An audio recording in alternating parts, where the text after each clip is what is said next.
na mba niile ụkpaka na-agba n'udu mmiri na-agba n'oge nke ya asị m unu binye n'isi ya nye ogologo ndụ na-adị isi ike napụta ya na eke napụta ya na orie napụta ya na afọ napụta ya na nkwọ asị m na ahịa kara aka anaghị eri nwa ngwụrọ na ahịa kara aka agaghị eri maazị Nnamdi Kanu asị m unu ga-anapụta Nnamdi Kanu na eke napụta ya na orie napụta ya na afọ napụta ya na nkwọ asị m mee ka ọnụ niile kwụrụ njọ n'isi atụgharịa kwụ mma ka ọnụ kọrọ ogiri ọnụ kọrọ ogiri lachaa Chukwu okike abịa ama onye jiri mmiri siri ike kpọọ aja were aja siri ike kpọọ mmadụ asị m na taata bụ ụbọchị eke n'ala Igbo asị m na eke ga-eketara Nnamdi Kanu ndụ eke ga-eketara ya nwere onwe oke ga-eketara ya ndụ oke ga-eketara ya Biafra oke ga-eketara ya nwere onwe oke ga-ekegburu ya ndị iro kegburu ya ajọ mmadụ na ajọ mmụọ asị m na mbọsọ ga-apụta ekwensu ga-anọ n'ụra ndị ilu ya ga-anọ n'ụla ọkwa na ekwe osu asị m gịnị bụ ekwe osu asị m na mbọsọ ga-apụta ya bụ ndị iro ga-anọ n'ụra ọha bụ ndị ọha nwa bụ ekwensu asị m na ha ncha ga-anọ n'ụra na Nnamdi Kanu ga-apụta n'ike na ebube Nnamdi Kanu ga-apụta n'ike na ebube asị m na ọnụ kwụrụ njọ n'isi ya ga-atụgharịkwọ mma asị m ọbịa igbu Nnamdi Kanu gbuo onwe ya onye si na Nnamdi Kanu agaghị adị ndụ onye a ga-eji anazere mmiri onye si na Nnamdi Kanu agaghị apụta onye a ga-eji anazere mmiri ọnụ niile kọrọ ogiri ọnụ ga-akọrọ ogiri lachaa osisi abụrụ oturu ga-emeche wee kwele onye si na Nnamdi Kanu agaghị apụta asị m na ọnụ ahụ iji wee kwuo ya na ike ejikwa ya wee kwugharịa mma n'isi ya asị m na ebe onye ahụ na-atụ maazị Nnamdi Kanu aka asị m aka gị ga-akpọnwụ osisi ahụ fụrụ Nnamdi Kanu wee tọọ nkwe asị m ikuku futuo gị anya ọbụla fụrụ Nnamdi Kanu kwawa akwa alịla asị m alịla akọrọ ya n'anya onye fụrụ Nnamdi Kanu cheta ihe gburu nwa ya ihe gburu nwa ya gbuo ya maka na ọ bụrụ ya gburu nwa gị Chukwu okike abịa ma asị m na mberede nyere dike mberede ka o ji amawa dike asị m na okirikiri ka a na-agba ukwu ose ọdadị ukwu ose enu na okirikiri ka ndị iro ga-agba Nnamdi Kanu mana ha ama mkpata ya aka ọ sị na nkirikiri ka ọ na-ekiri odido jiri odido enyi ozu na ọkwado nkirikiri ka ndị iro ga na-ekiri ya mana ha ama afụ ya anya asị m na eje anabụ isi ije asị m na Nnamdi Kanu ga-eje na ọ ga-ana asị m na inye anaghị eri ọba maka na inye na ọba bụ nwanne inye agaghị eri Nnamdi Kanu maka na ọ bụ nwi asị m na Nnamdi Kanu ga-adị ka echi echi anaghị agwụ agwụ maka na ije ejere bụ ije mmiri ọ bụla eje nkụ asị m na ya bụ ije ga-abụ ije mmiri asị m na ọ ga-anata n'udo asị m na ọ ga-abata sirili welere asị m na unu ga-aga kpọnatara anyị Nnamdi Kanu asị m unu ga-akpọnatara anyị Nnamdi Kanu ga-akpọnatara anyị Nnamdi Kanu ga tụnye ugo ga nye ya mmeri ga nye ya mmeri ga nye ya mmeri tụnye ugo n'elu ugo nye ike n'elu ike nye ya ndụ n'elu ndụ ọkwanụ ndụ ka o ji efu na efufe unu nye Nnamdi Kanu ndụ onwe ike wee kwụrụ jinjin onwe ike wee kwụrụ wee fuo na ofufe a sị na ya kara ka anaghị eri nwa ngwụrọ ihe mere ha ji jide Nnamdi Kanu bụ ka nwee ike wee megide ndị Igbo ka nwee ike megide ụmụ Biafra ka nwee ike wee kwuchi anyị ọnụ ka ha nwere ike wee kachi anyị ọnụ ka anyị ghara ikwu okwu ọzọ mana ama m na dododo Chukwu okike abịa ma ndị nwa na ndị nwe mmiri ndị nwe ikuku ndị nwe anyanwụ mmụọ nna nna anyị ochie mmụọ niile nwụrụ anwụ ka anyị dị ndụ mmụọ niile ọ kwafọrọ ọbara ha n'ike maka ihi Biafra asị m unu binyenu asị m unu dododo na ọkwa na unu bụ ihe nwe ike a ọkwa na unu ga-eji ọgụ mmụọ ọkwa na unu ga-aga bụori ya ọkwa na unu ga-aga napụta ya maka na ihe ọ tinyere unu n'aka anaghị ele ule asị m dododo igiriga ọgụ mmụọ eze nwaanyị niile nọ n'ala Igbo mmụọ niile nọ n'ala Igbo asị m unu binye maka na onwe onye nọ n'ụwa na-anaghị aṅụ mmiri onwe onye nọ n'ụwa na-anaghị eri nnu nnu bụ ihe ụtọ si na mmiri wee pụta onye ọbụla na-eri ihe na-eri ihe dị na mmiri onye na-asa arụ ji mmiri asa arụ onye ọbụla na-eme ihe ọbụla ọ na-eme ji mmiri eme ya asị m ihe ọbụla mmadụ na-eme n'ụwa mmiri ọ na-ebubu ụzọ asị m onye ọbụla kpọrọ mmiri asị na mmiri aga anya onye ọbụla fụrụ mmiri n'anya ga-afụ Nnamdi Kanu n'anya onye ọbụla mmiri na-awụsa n'arụ ga-afụ Nnamdi Kanu n'anya onye ọbụla mmiri na-emesa n'arụ ga-afụ Nnamdi Kanu n'anya onye na-aṅụ mmiri na-eri nnu asị m na ọnụ anyị ji wee lie nnu wee ṅụọ mmiri na ị ga-eji akwa okwu ọma n'isi Nnamdi Kanu n'aha Chukwu okike abịa ama ise. Good morning, good afternoon, good evening, and good night to great Biafrans and lovers of freedom. This is Radio Biafra Hausa service coming to you through the auspices of Radio Biafra London. My name remains Mazi Jonathan Chinedu from Olo province of Biafra land, and we are here live and direct. Today is the 19th day of April 2023. Therefore, I welcome each and every one of you to welcome your friends and well-wishers, even your enemies. Please welcome everyone in order to draw nearer through their listening devices. We have them many. You can hear our voices to through the frequency modulation in many parts of Biafra land. Also, we are on satellite.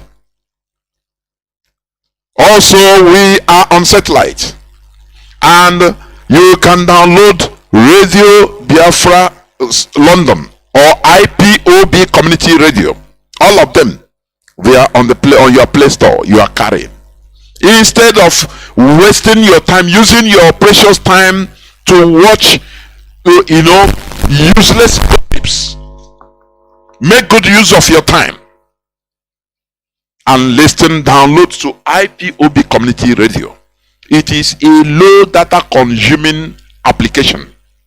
Therefore, you have no excuse of not listening to this hallowed platform, because this is where we preach the gospel of emancipation, the gospel of freedom. Mazi Nnamdi Kanu instituted this hallowed platform for enlightenment, because what we are doing is not to flag independence. People should understand this. The restoration of Biafra is not ordinary flag independence. Kaime Kandi also no. This is a revolution. Do you understand me? A revolution. That is why it started with emancipation, mental emancipation. First, it is a revolution. During the time of American own revolution, their own independence, they made it become a revolution. How? Do you know that Thomas Jefferson, and all of them, they used to travel? That time there was no flight, no aeroplane never come out. They used to travel by sea amid great risks for months, going to Europe in order to have a conference to listen to the gospel of enlightenment. Something you are listening now in your comfort zone, in your bedroom, in your parlor, relaxing. All these things is what made America who they are today. The American pioneers, they have to risk their lives, spend time in order to travel to Europe and have conferences on enlightenment. Listen to enlightenment. They propagated that time in Europe, and it helped in order to structure a country you are in today enjoying. Do you see how the world works? That is what we are trying to do. Revolution. A revolution. Biafra revolution. We need to revolute our own brains first before we can, restore a viable country. We must restore a viable brain to build it. Because according to Mazi Nnamdi Kanu, he has been hammering it that we don't want to restore a country restore another country, another quagmire, whereby idiots with both religious sentiments and all things will continue on superstition, building a country on superstition. We don't want it.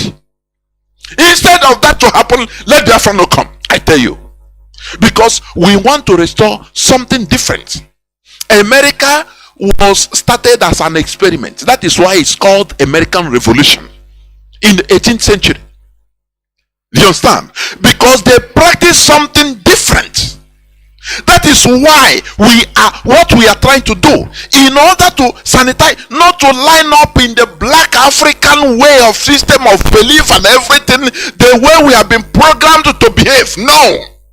That is why the Europeans, they don't want to see the restoration of Biafra, because they are afraid that after all there are people that want to come up in order to prove that blacks can be equal to whites. That is the whole fear. Therefore, I once again welcome each and every one of you to the edition here.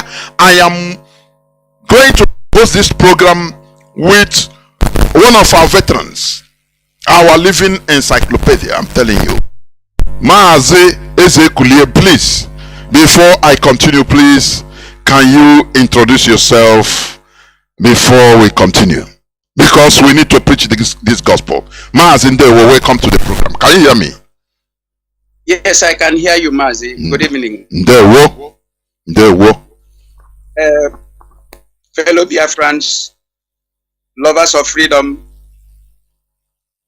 welcome this evening to this great program on Radio Biafra, set up by the great leader of our time, Mazi, Nnamdi Kanu. We love him for what he has done to us by giving us a voice, by giving Biafra a voice. Today, at least, our voice can be heard all over. I am Mazi Ezekulie from Imo State.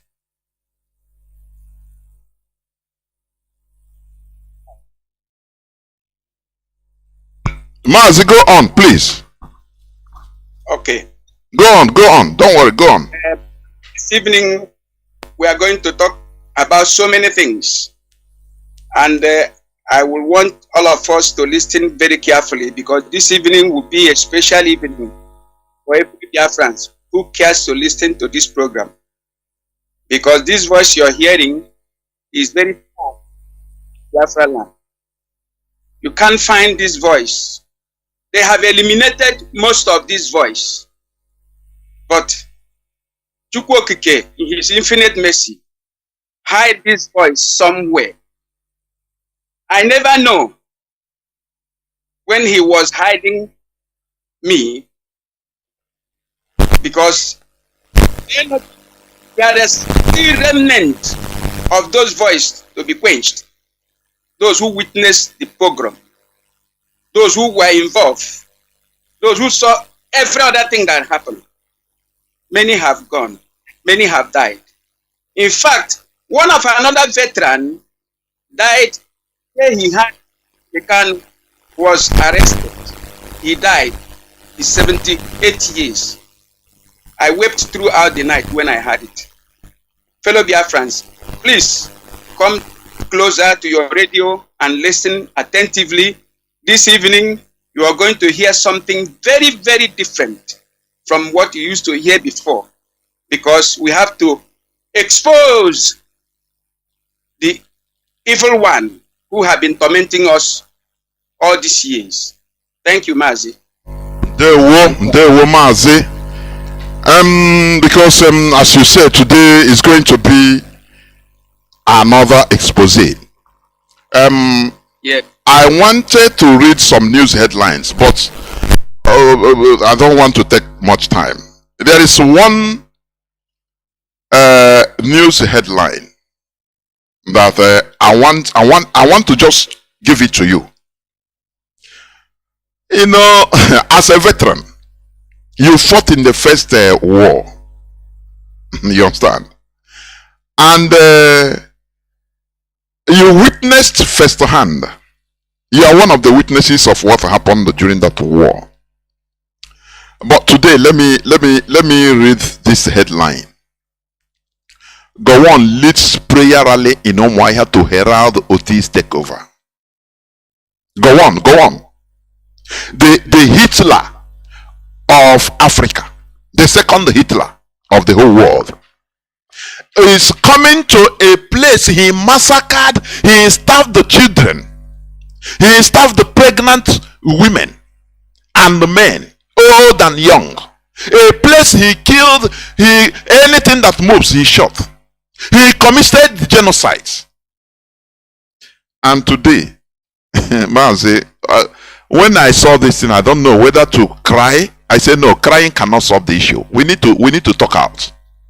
I could remember, Mazi, I think 2014 or 2015. There was one time they invited Gowon to Enugu for to have a conference or expose or talk on something. Our leader was shouting. He shrieked his voice until Olugoya, Mazi Nnamdi Kanu. He said, if this man enter Biafra land, he will know that there is a way something on a Biafra land. Here again. And do you know what? Our people entered into action. Many of our people say, instead of this man to come, they will kill themselves and kill him. They will kill him and kill themselves. I could remember online, on air, Some people were calling that Mazi, I know there, I know there, that conference hall, I know there, I know check Obia. Because I'm ready to die. No person knows, but I was hearing it. I know that many of us witnessed it. And you know what? They cancelled that conference. I think in UNN Enugu that time, either 2014 and 2015. Here again, they are raising their ugly head in order to come to mock us. It's just like inviting Hitler. If Hitler is alive, Israel will invite him. Oh yeah, come and pray for us. Do you see, Mazi? Why we are talking about this religion, Mazi? Mazi, please. I want to ask you, as a veteran that witnessed this thing firsthand, how do you feel when you hear that the new governor Oti, elects Oti, is going to invite him to pray? I don't know. And you will see people, our people that we come because of this useless religion. For goodness sake. Please, let me hand over to you. We need to know. How do you feel about this type of thing? The hand sufferer in the hands of this Hitler, genocidist. They are bringing him to come and pray in the name of Christianity. Prayer rally, peace rally. I don't know. Mazi, please help us. Welcome. There wo. Mazi, fellow Biafra, I thank all of you this evening, those who are listening. You see, when the great leader of our time of redemption and emancipation, this gospel of light and gospel of truth, on one particular subject, he continuously saying one thing all over and all over and all over again. What was he saying? Our people are incapable of reasoning. If at a time he was almost crying, he wished people would start to reason with their brain. God gave you. You have right. You are capable to determine your future. You are capable to determine your life.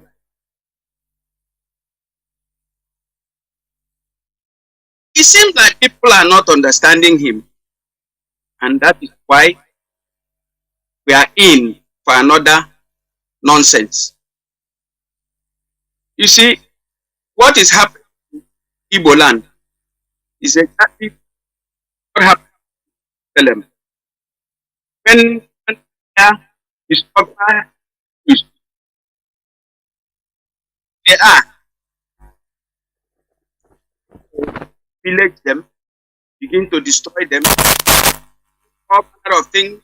At the end of the day, the man that was sent to come and redeem his people was the same Roman Empire. After killing him, they turned the same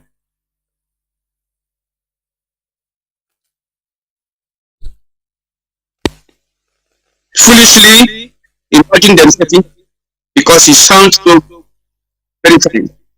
Now, go on coming to pray after 20 years from the years of Obasanjo. Let me forget the year 1975 when he was overthrown by the same Obasanjo. Obasanjo and in all that happened in Nigeria. This same man was the one that joined the rest of the Fulani, the rest of the Muslims of North, to slaughter his fellow Igbo Christian. Go and check, it is on record, that 110% of all the whole Igbo army officers, Eastern Region army officers that was slaughtered, bear Christian names. And Gowon was involved in slaughtering them because of his ignorance and because he has been bewitched by so-called religion he so much believes in. And they use him to slaughter his so-called fellow Christians. That he mandated northern Muslims and northern Christians equally to invade Biafra land, go village by village, killing, slaughtering, taking spoils of war, unarmed civilians. This is the same Gowon, because Nnamdi Kanu is incarceration, and therefore he felt that nobody could talk again. He now come to do prayer meeting for Alex Oti, who is a gambler, because Alex Oti, as far as I'm concerned, a banker is a gambler. Just understand it that way. A banker, every banker is a gambler. This journey is embarking upon is being organized by Britain. Britain have asked him to keep quiet all these years of slaughtering in the north. Imagine his own people, even his own village. Say anything. Gowon did not say anything. He kept quiet. I thought if he had died long ago. I never know he's still alive. This same Gowon is coming to host prayer. Said, because as stupid as we are, we believe in foreign religion that has no meaning, abandoning our God, the God of our ancestors. So we felt that the man who is a stumbling block is in jail. Therefore, we need to unite on our graves, the graves of our people that he killed. Very important. As long as he has come for prayer, to pray for who? You see how they organize things. This election did not win clean, free and fair election. It was manipulated, as far as I'm concerned, because they have to make there. It's the hometown of Nnamdi Kanu, the leader of Biafra. And so they manipulated everything to make it. Now Gowon become interested. Why didn't he go to Benue State, where Reverend Father is also a governor, and do the prayer there? Why can't Benue State? Reverend Father there is a governor of Benue State. He won the election. Why didn't he go there and state the prayer? Why Umuahia? Umuahia is also the hometown of Aguiyi. The man he killed, the man that meant well for him. Mazi, very unfortunate. All throughout today I was crying. I was weeping. Each time I'm moving, I'm weeping because my brain never rests. Cannot rest any longer. Because the insult is just too much. The insult on our people is just too much. I cannot imagine what is happening to our people. An empty religion is being used in caging our people spiritually. And you know who controls the spirit controls the body. Mazi, I will stop so far here. Because today you have to talk honestly. You know, right. when we talk about Gowon, and you were there firsthand, you were part of the Biafran military before, and today you are also in this struggle the second time. Now, I want you to talk about the ending of the war. You know, I myself have been always asking this question: how the war ended. Yes, our people, we were suffering. But in wars, people suffer. It doesn't matter. Because when a war is ended abruptly like this, without any achievement, which means millions of people that died, they died in vain. So, what do you think is the cause of the abrupt end of the war, 1970? And how when you heard that the war has ended, as a Biafran military, as a fighter, how did you feel? And what did you think that was the cause of this abrupt end of the war, where they deceived us, oh, no victor, no vanquish? Because all these insinuations, mantras, all these things, I concluded that we Igbos, we are amateur in politics. We are not strong. We can be easily deceived. That is one thing. Because I cannot see a war of this magnitude being, not that they crushed us. No. They didn't crush us per se. They didn't defeat us. When things are starting to turn around, because I've read many books about it, I've listened to many veterans also. Many people that took part in that war. All of a sudden, the war ended. And people were, like, they don't understand what really happened. Whether they are, which means people that die, they die for nothing. Now, please, I want you to tell the listeners all over the world, how did you feel the day you heard that the war ended? And what do you think the cause of the abrupt ending of that war? Please, go on, please. Thank you, Mazi. You see, every day I keep thinking, why bring us, insulting us in this way? Britain have so much insulted Ndibo, to be honest and candid. They have so much insulted us, as if we are no more human beings.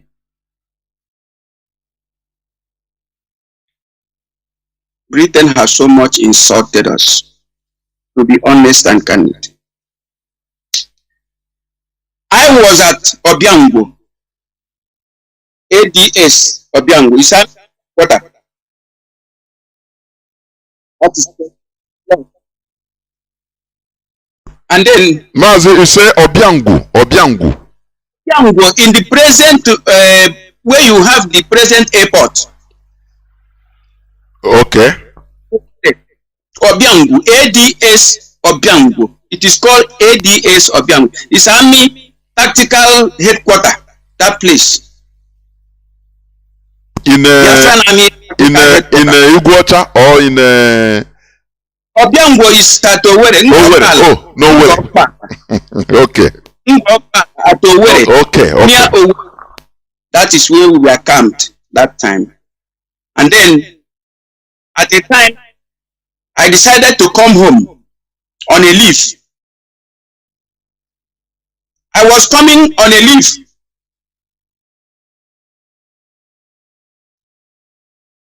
Five days, I came home.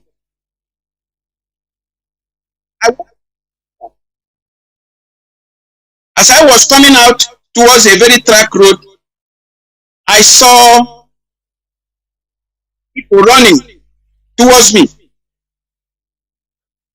I threw away my water. I begin to run with them. I asked them, what is happening? They said the war have ended, that there is Nigerian army moving their vehicle all over, pursuing women all over the place. Any young girl they see, they will just pick up. What happened? I went to one of our, after 3 days, I went to one of our senior army commander who had returned home. I asked him what happened. He said, "That's why I see him." So I begin to make an inquiry. What really happened?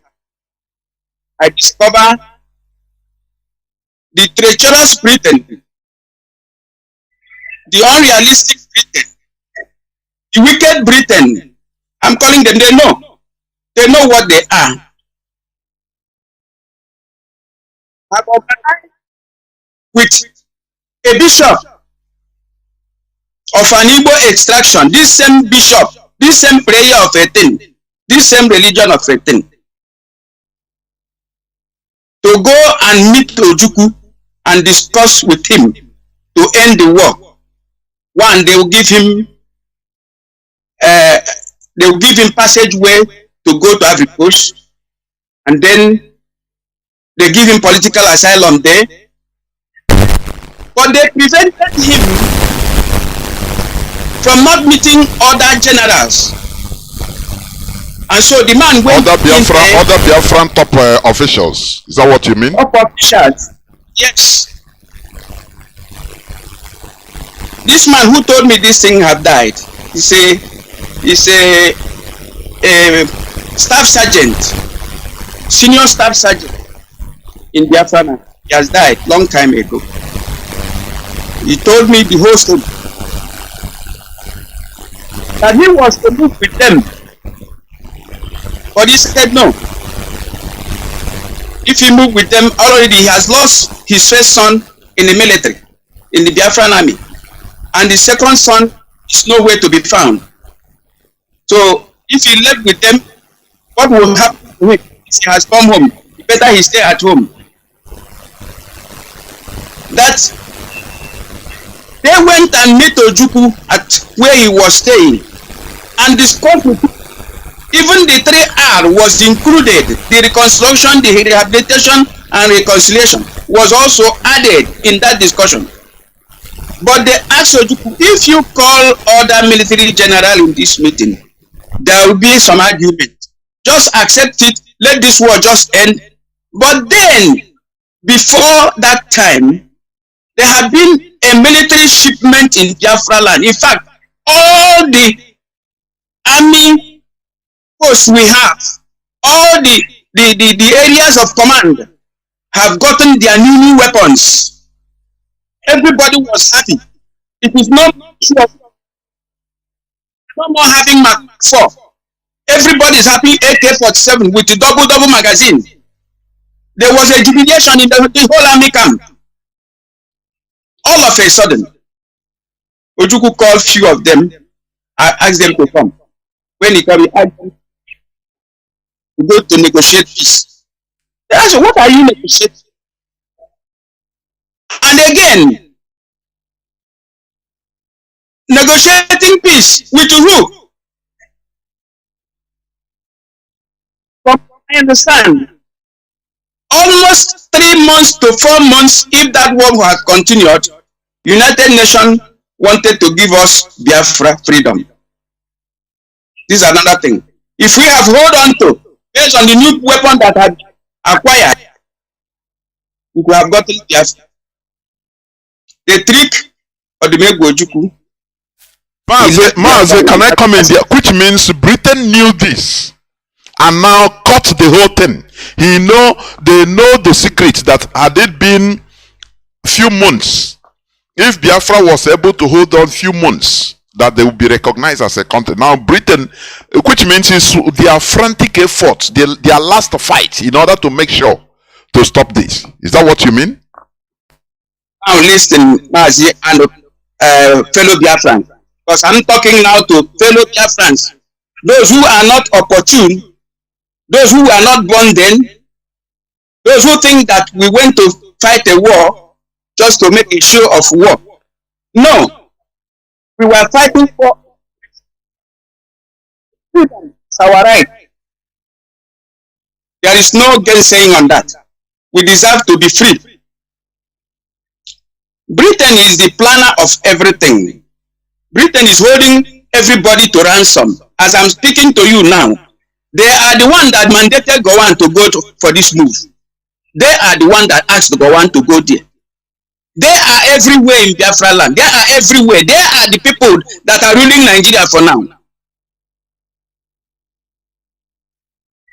They are the people that are doing everything you see that is happening now.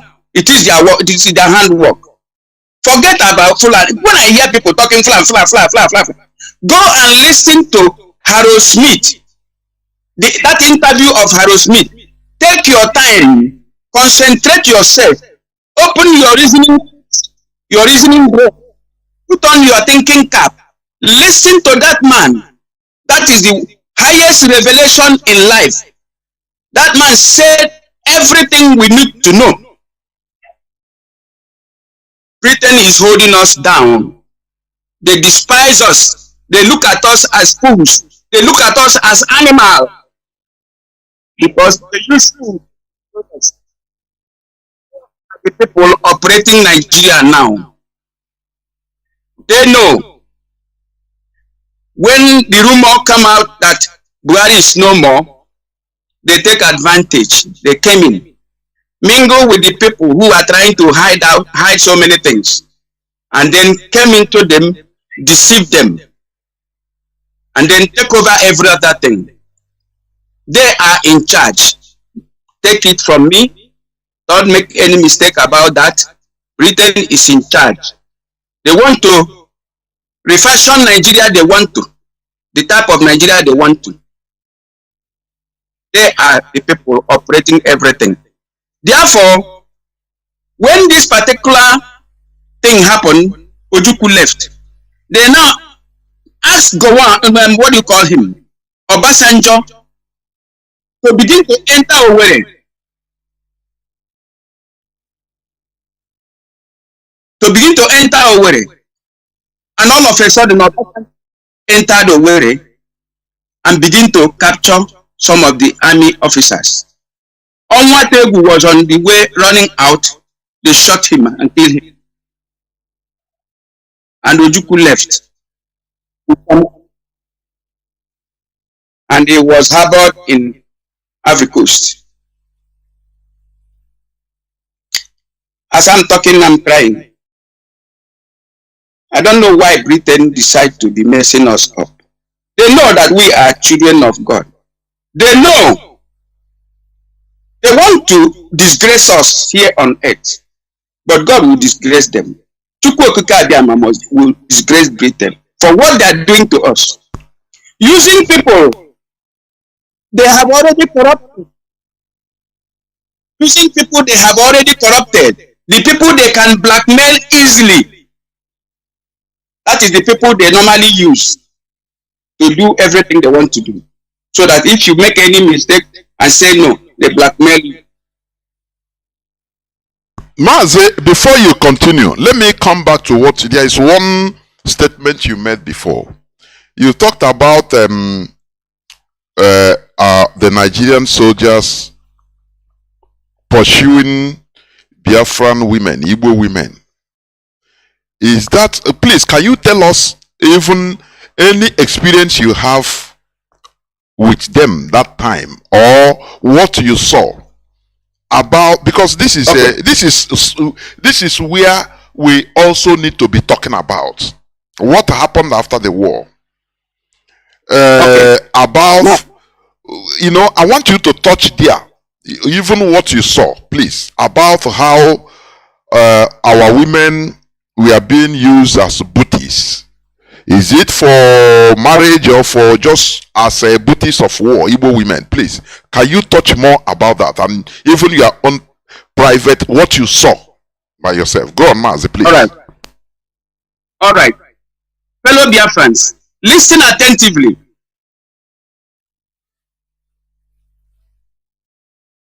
Nigerian soldiers and Nigerian police was unleashed on Igbo land and Biafra land.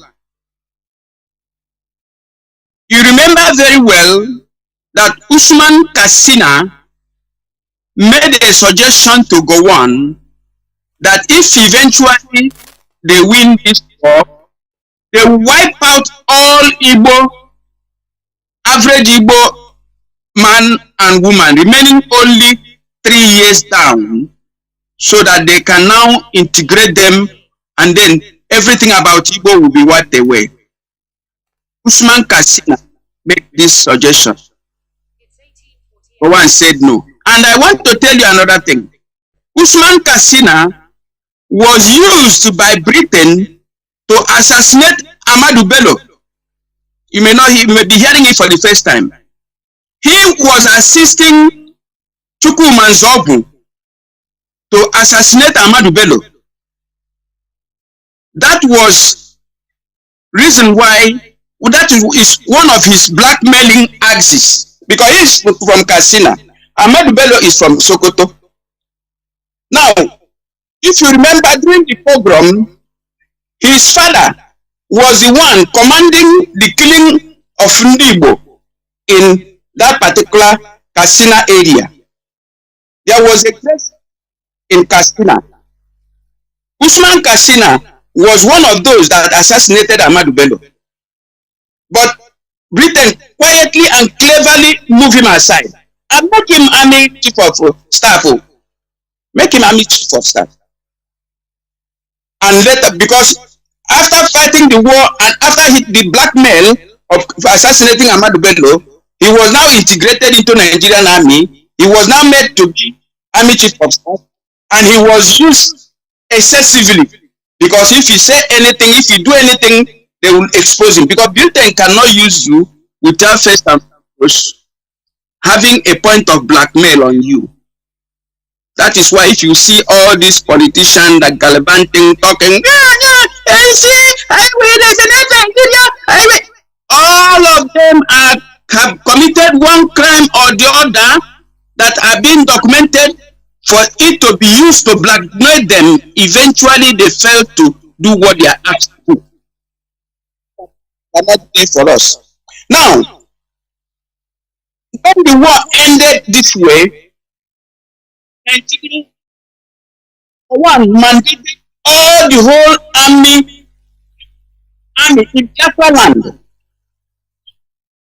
I used to remember I walked with my bare foot from Umobom to Okigwe to go and be eating only food, because there was nothing to eat. I was there in one of the police camp. So one policeman saw me as handsome as come and stay with me. I went and stayed with him. So when he got his own ration of food, he give me some, I will eat. I wash his clothes. I do so many things for him. After about 1 month, the whole army, police officers, the whole police there was asked to leave Okigwe, and they left. So I was not staying with anybody. I now went to open a laundry. Immediately went and buy starch, buy iron, do so many things, because that man gave me some money when he was leaving. So I went to use that money to go and buy iron, starch, and build some table. I begin to do washman for the military people. I have 5 of them. I wash your cloth from first day of the month to the last day of the month, and he gave me £1. So 2 of them were paying me £5 every month, and that is what I normally take home. And so, but what I saw was that they were mandated to make sure average army man will impregnate one Igbo woman. Really? This is I'm telling you what, within Okigwe, you know, there were so many army barracks in Okigwe. That Okigwe, you see there? You have 21 brigade here, 20, scattered all over. In fact, you have areas that are hosting only the Chichi people, the Munchi people. There is some area that you can only find all the TV and Munchi people, that area. Every evening, what we normally see at the main road leading to Uturu, you have over 500 Igbo women, young girls, coming, soldier or the other. So it was a market, evening market. These people there with us. So these women, they will just come and be showcasing, you know, to soldiers. And they will buy all of them. Those that remain will go. The next day they will come again. Some of them will marry them. Some of them will pregnate them. One of the soldier I was living with, his name is Water Bottle. They call that man, he's a Yoruba man, he's a water bottle. He impregnated one girl I know. A girl was living with him. Water bottle, because his van is very short like that. They call him water bottle. If any army officer is listening, those that are alive, if they live at Okigwe, there is an army man, a Yoruba man, called water bottle. So all of them, our women become nothing to them. In fact, what the problem we have today in Igbo land is that those that was born between 1970 to 72, 73, 74 were all mixed blood. They are not originally Igbo blood, complete Igbo blood, man and woman. That is the extent of what they did to us. Mazi, this thing you are saying today, you know, this is the zone you are talking through Okigwe side is only the one you yourself witnessed, only the one you saw. You never talk about the whole other places. Mazi, that is why you see the journey we are engaged today. Mazi, you see what is happening in our because I can also believe that time even some married women, they will be pregnant for soldiers, for Nigerian Fulani or Yoruba soldiers, and they will not talk because they have to eat. They will carry it and give to the husband. Mazi, I think that this is what we are suffering today. Our leader said that if Biafra come, we do DNA. People laugh over it, thinking that is a. But now you are saying something really, you know, to confirm. I'm telling you, Mazi, please go on. Go on. This is what I saw. I'm just giving account of what I saw, because I never forget anything. God gave me one fine memory. Fact. Sometimes this memory do haunt me sometime, because each time I remember certain thing, I will continue. I immediately start to shed tears, because I have a very, but I'm a brave man, very brave, but very soft. As I'm talking to you, I am ready to go to war again. I am ready to go to war again, because freedom is better than life. Freedom. I remember one soldier, Albanian soldier, when they were fighting for the freedom of Albania. That Albanians are immigrants in Kosovo. They migrated from Albania to Kosovo, and their population increases. And the Serbians were doesn't like them. We're discriminating against them. They don't allow them to do anything. They look at them as outcasts. And so they decided to spread themselves and have a country in that same land of Serbians called Kosovo. I don't know who encourages them to do that, because that particular Kosovo axis was area that these cigarette companies, the big cigarette company, were having their passageway to Europe.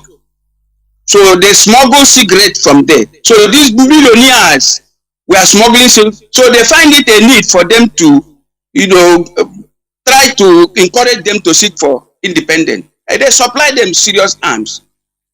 Milosevic was fighting to quell the whole thing, but it wasn't possible. At the end of the day, when CNN was inside the bush asking one of the fighters, now you are fighting, and you know that Slobodan Milosevic has more weapons and can wipe all of you away. He said, yes, it is better for him to come and wipe us away than for us to live as slaves here.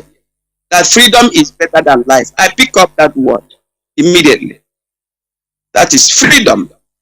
Your integrity, your personality is nothing if you are not free.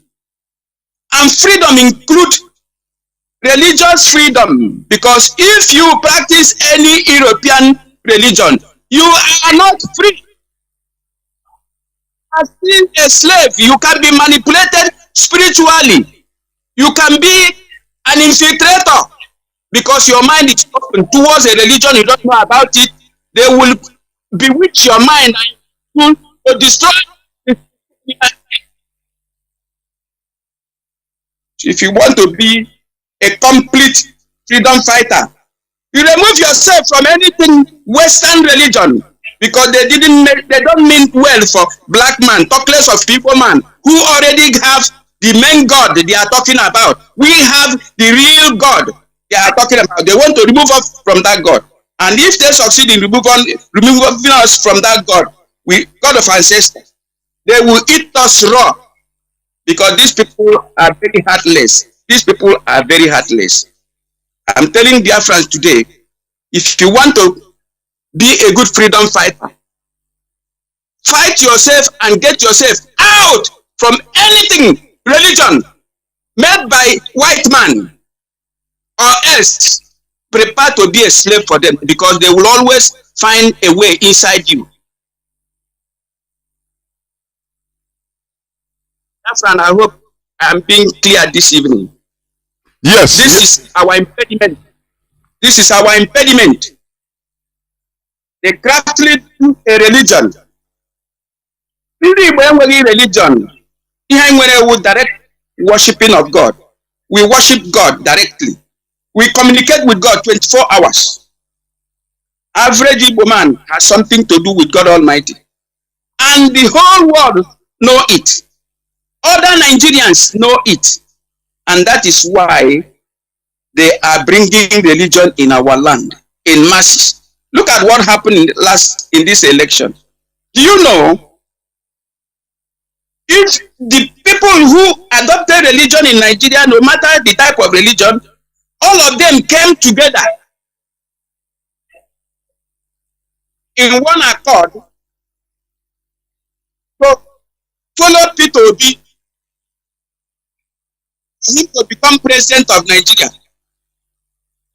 And if you go closer to them and talk anything or say anything about Biafra, they will eat you raw. These are people that have been talking about freedom. But what they want is 8 years in office. Later they become a slave again. Peace in slavery while being in the 8 years in office. And today they have infiltrated this particular movement. But then the movement is stronger than that. That is why it is important. All those people who are in command and control of this struggle, make sure you build a fence around you, so that what happens to Ojukwu will not happen to you, because they infiltrate you through religion. And once they infiltrate you through religion, they make you weak. And once they make you weak, you begin to be weakling, and you begin to make decisions. And mind you, any decision you make, any wrong decision you make, will affect this struggle. So this is another thing I'm sounding. We need to have freedom from British creation. Britain did not mean well for us. They organized, imagine Britain organizing a coup that the regional government we have, they overthrow the regional government we have. The document, the constitution that brought about the agreement of the North, South, and the West to form a government, they pushed that constitution away. Use Excellency, because they were the one that wrote that particular unitary constitution. They handed it over to Excellency. Excellency read it. That's exactly what happened. And at the end of the day, they also organized the killing of Excellency. They also organized the overthrow of Gowon. They also organized the overthrow of what do you call him? Mutai Mohammed. All the overthrow in Nigeria is made possible by Britain. For them, all they want is the end justifies the means. They don't care. They don't care. They use you, they kill you. They use you, they kill you. They use you, they kill you. Their main goal is to get what they want. When somebody tell you, I want this thing by all means, then is he a Christian? Some who want to rule you by all means. It cannot be Christianity. So please. Mazi, sorry that I'm interjecting in that. I want to make this comment. Like the coup, the Nigerian military coup of 1966, which Britain mischievously termed Igbo coup. It's no more Nigerian coup, but Igbo coup. And we saw in 1993, Abiola won election, but Abacha cancelled it. Who did they demonize only? Abacha till today. They never say Abacha is a Hausa coup, or is a Gwari coup, or is his tribe. They never call his tribe, say it's his tribe coup. It's his tribe that killed Abiola. No. Instead, they pinpointed Abacha. Nobody has ever made mention of Abacha's tribe. So, it keeps me thinking. And what you mentioned about people being born 1970, 71, 72 to 74 in our midst. When you look at this age grade, you see what is happening in IPOB. It also keeps you thinking.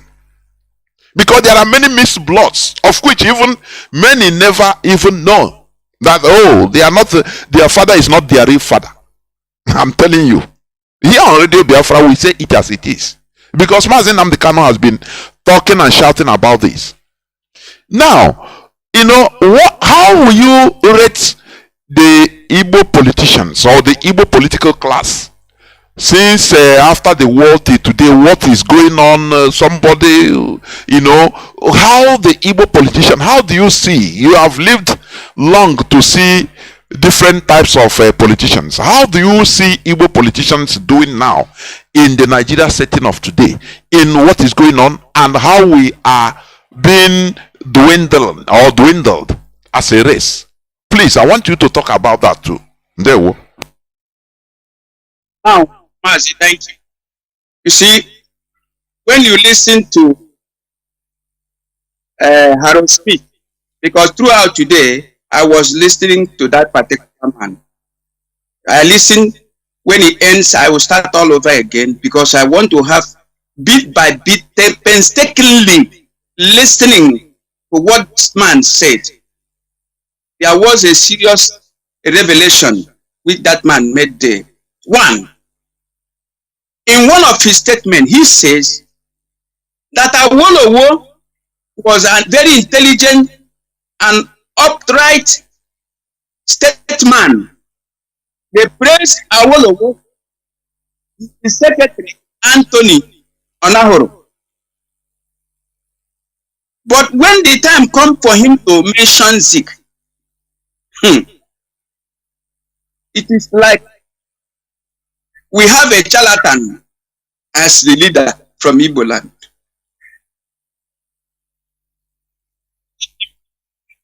And after listening to him, I begin to judge what I saw in Zik. I say, there's so much to destroy our people. Igbo politicians are all charlatans. They are all charlatans. Anyone that is serious, they kill him. If you are serious, you are killed. Those unserious ones is what they left behind. You can imagine they encourage him to abandon his own state, Eastern region, to go and begin to contest election in the West. When he failed the election, they now directed him to go back home. Back home there, they destroy everything there. Create division. To create a great deal of division. And moving straight away to go and tell Emmanuel, the people of Western Cameroon, that look, you better go and conduct referendum. Do you know that it was Britain that helped the Western Cameroon, who are part of NCAC, who are part of Biafra land, who are part of Eastern region, to go and conduct referendum. And they manipulated the referendum, the Western Cameroon, the Ambazonians, who are part of Eastern Nigeria, now join France.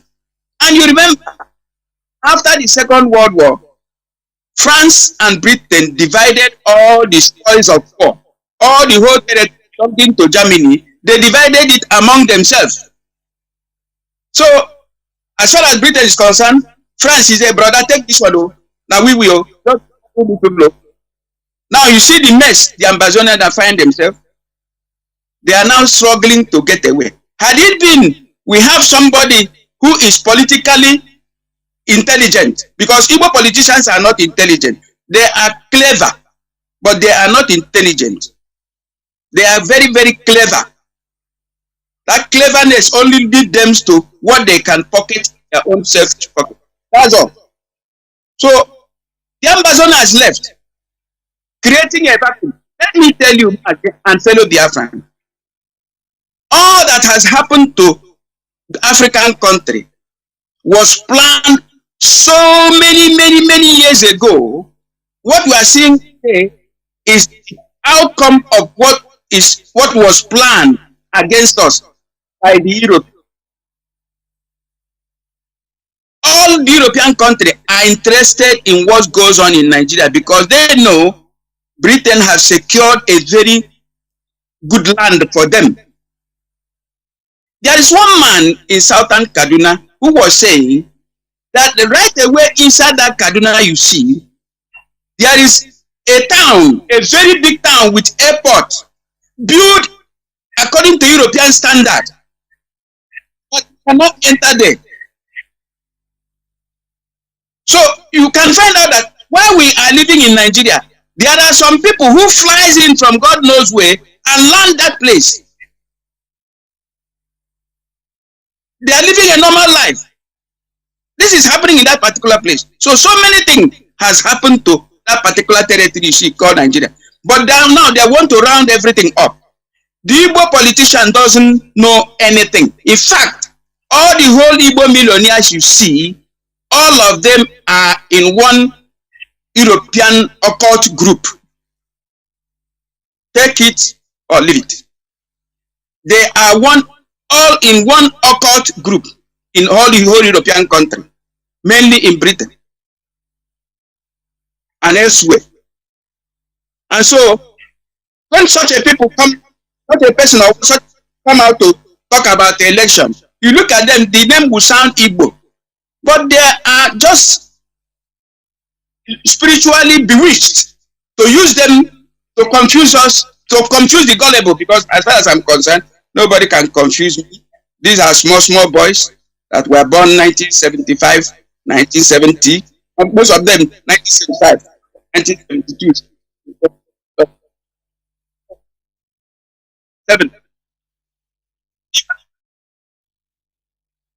Also part of it.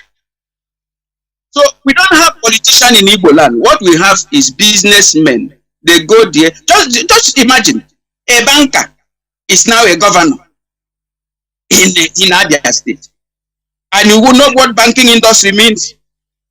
Banking industry is a gambling industry.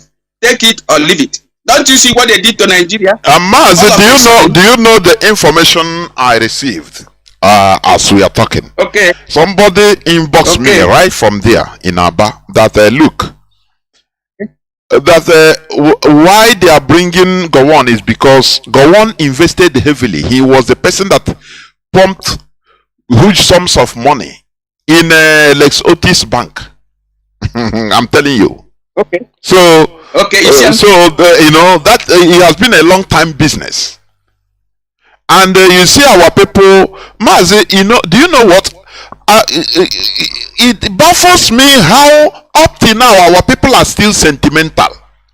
Anything that everybody, this one we say for so, like you see what happened, what they want to use to destroy this struggle. Obedient. You see people that are supposed to know. People now started singing obedient. Oh, he will fix Nigeria, obedient. And I chill. Thank you, Okeke, that IPOB leadership is wise. and they made everybody behave as you want. You want to go and vote, or you go and vote, so that they don't blame us. But still, many of our people are acting on sentiment. So, what you are saying about a bank manager or bank personnel being a governor or a public servant in Nigeria, a governor, is what I'm trying to, bring out. So, Mazi, please continue. Okay. You see, Britain is very wise. They are too intelligent. They are too clever. They are too heartless. My God. 42 years to study Britain. First day I entered London, 1981, June. Immediately they saw me because they have all their shares in the airport. Immediately they saw me. They buckled me back. I didn't even through airport. How? Wow. What do you mean, how? Let me tell this story to Biafrans. Because they see, they have people that see spiritually. They are more spiritual than we.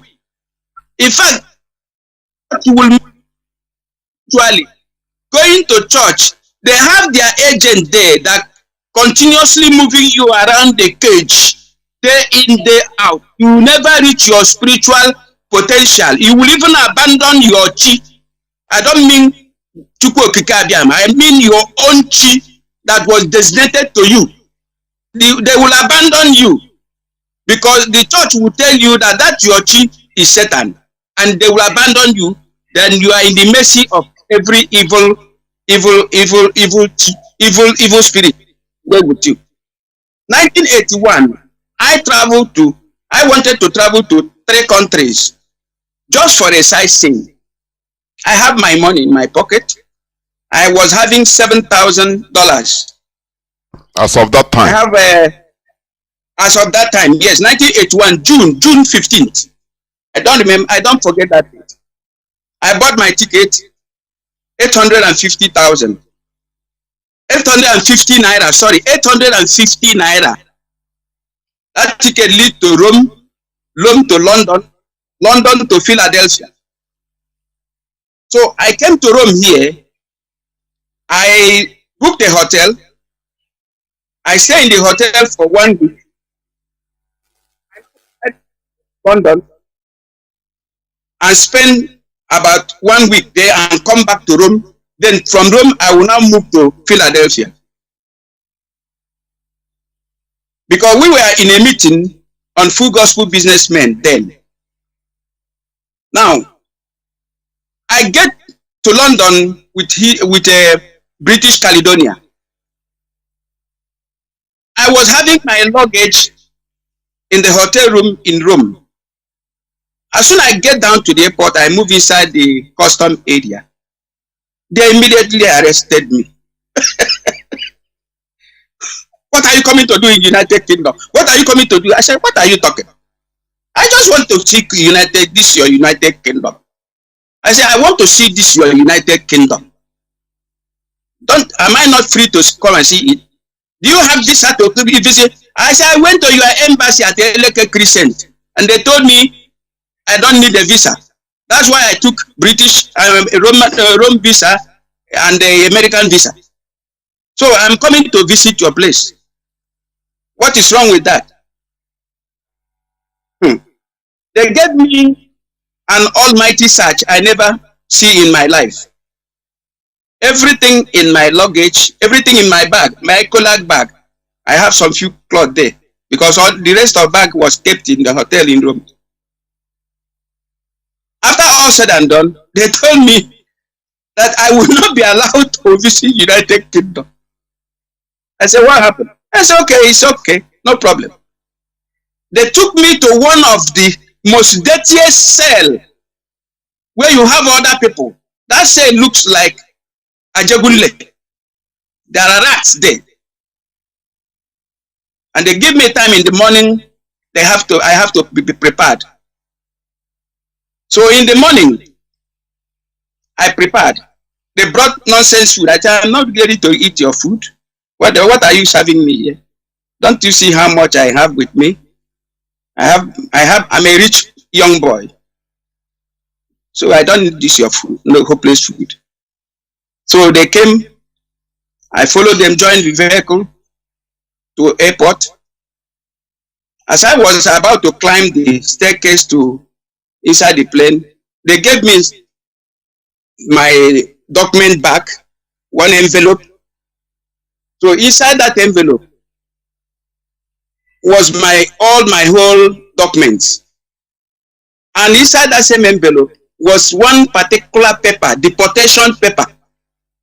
And the one I can use to sue them. I don't know if I will sue them in England or I will sue them in whatever. So as I sat down in the seat there, I look at this paper. I saw that some of this document, one is to be collected by the pilot or somebody who come from the cockpit to come and collect it. I don't know. So I look at it very well. It was an order to send me back to Nigeria. I'm just sharing this information with Biafrans to show you how the people we are dealing with. Now, I look at this document. I say, that means even my luggage in Rome, I cannot see it. What happened? What have I done? You are not allowed to enter United Kingdom. That's all. For what reason? I should sue them to court. I look at I should take a lawyer. From where do I take a lawyer? Now, I look at that document. I eat that document in my mouth. I tear it and flush it away. Then take off. One man came to me and began to ask me for that document. I said, which document? You are coming to ask me a document you use in deporting me. Then I will be a fool to give it to you. Say, would you go and continue what you are doing? I just tell the man off. So as soon as we landed in Rome there, they begin to shout my name, calling. Are you calling me, young man? What are you calling me for? What are you insulting? What are you embarrassing? You are embarrassing me. Do you have the document going to Rome? I said, what is your problem? I'm coming from Rome to your place and you refuse me entry. Won't I go back from where I'm coming from? The other was, I don't need to come down there. Immediate move to Nigeria. What type of wickedness it is? So I move forward. The Italian immigration saw me and asked me, what is the problem? I said, ask these people. I went to their country. They refused me entry. And they want to force me back to Nigeria. When I have other places to visit, I have my visa, multiple entry here. They look at me, they look at them, tell them off, and then stamp me in. I go back to, this is like 1981 June. So to tell you the type of people, they see spiritually, they know. They know me. Mazi, let me spiritually what you are. For those of you who think,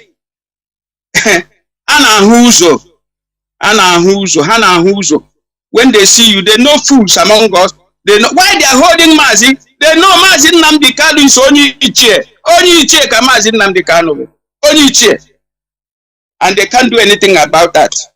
If they touch that man, Britain will be no more. If they think they will try that nonsense on Mazi, there will be nothing like that. Anglo-Saxon will disappear on this place of the earth. Let them go ahead and try it. Mazi, I want us to come back to, like, you talked the other time concerning how your father died. I'm not trying to, make you to be emotional, because you told me something. Okay. Yeah.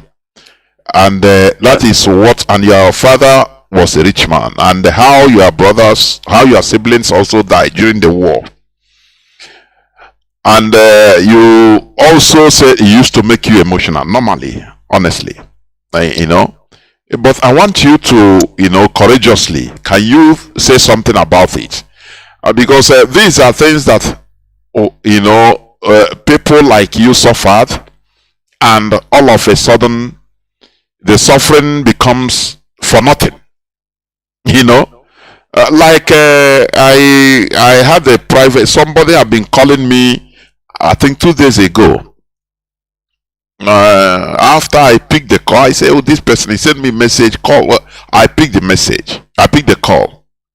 He said, Mazi, that he want to tell us that millions of Biafrans that died, that they have been coming to him in dream, telling him, I want to say this on air, telling him that, look, all of them have risen up because they were just like being caged since. But our Biafran fallen heroes and heroines, that they have risen up, they are just waiting for our command, that whatever we want, that the leadership, IPOB leadership, should come and talk it, and you see it will be now they will go into action. He said, because they cannot do anything without us, without our command, we that are living, because they have risen, we have brought them up, so that they are just waiting. Anything we say, the leadership come and make a decree, come and organize. Now they will rise up and be, you know, be activating it through one way or the other. That is why, you know. So I want you to, you know, courageously, with all courage, if you want to talk about it.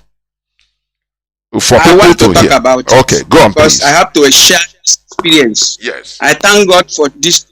I thank God for this.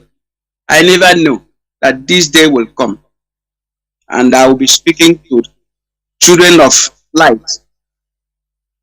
Children of light. Ndị Igbo, unu ụmụ nke ihe. Anywhere you find yourself, Mazi Nnamdi Kanu have told you time without number. If you know whom you are as a Biafran, as an Igbo man, you will be walking in the street dancing. But it appears that so many of you doesn't know whom you are. 1968, precisely. By that time, because my father refused to come home during the statement of that.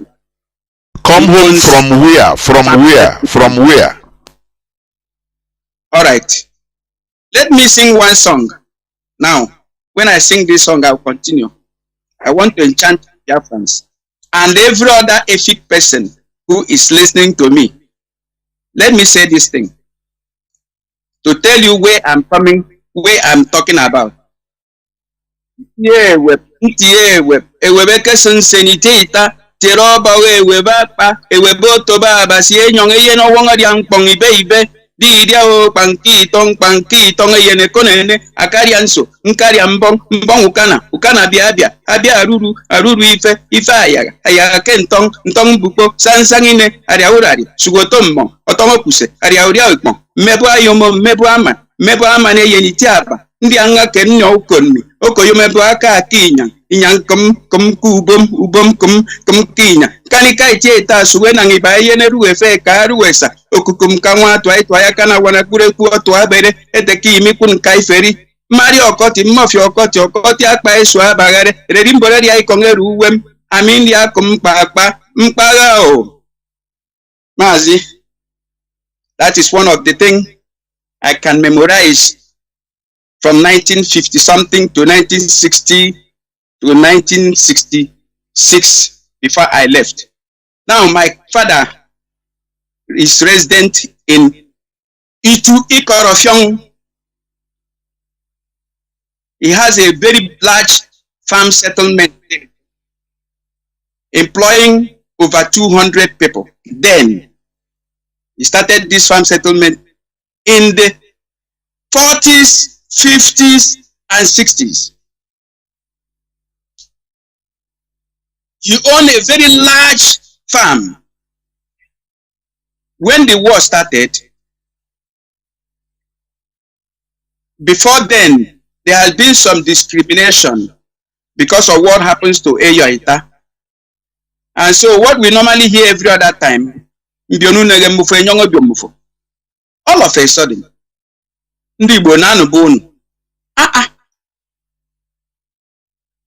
where my placenta was buried, you can imagine somebody who can memorize this thing. Average ethnic man has forgotten this thing I've just said now. It's a popular saying. It's a popular something in the ethnic land. Many of them cannot remember this thing. Don't you see the way I read it? It is how they test your intelligence, your memory. And so when my father came home, he has up to 12 children because he married 2 wives.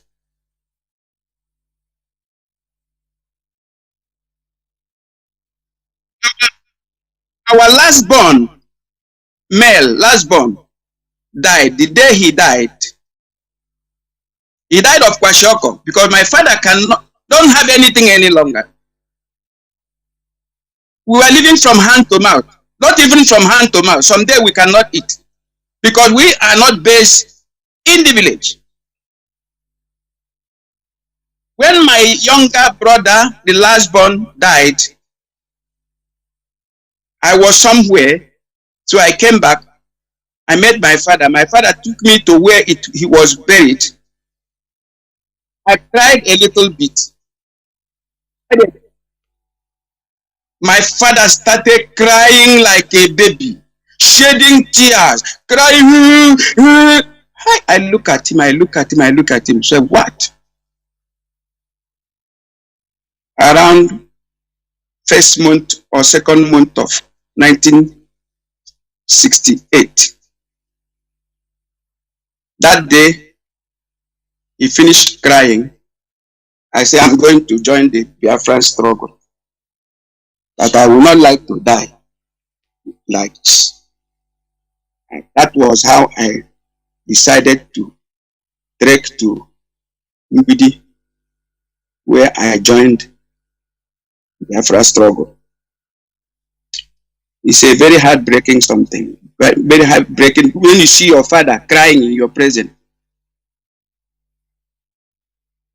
Buy something at a place called Okori. Anybody who is a Calabar man or from Akwa Ibom will know the place called Okobori. And Nigeria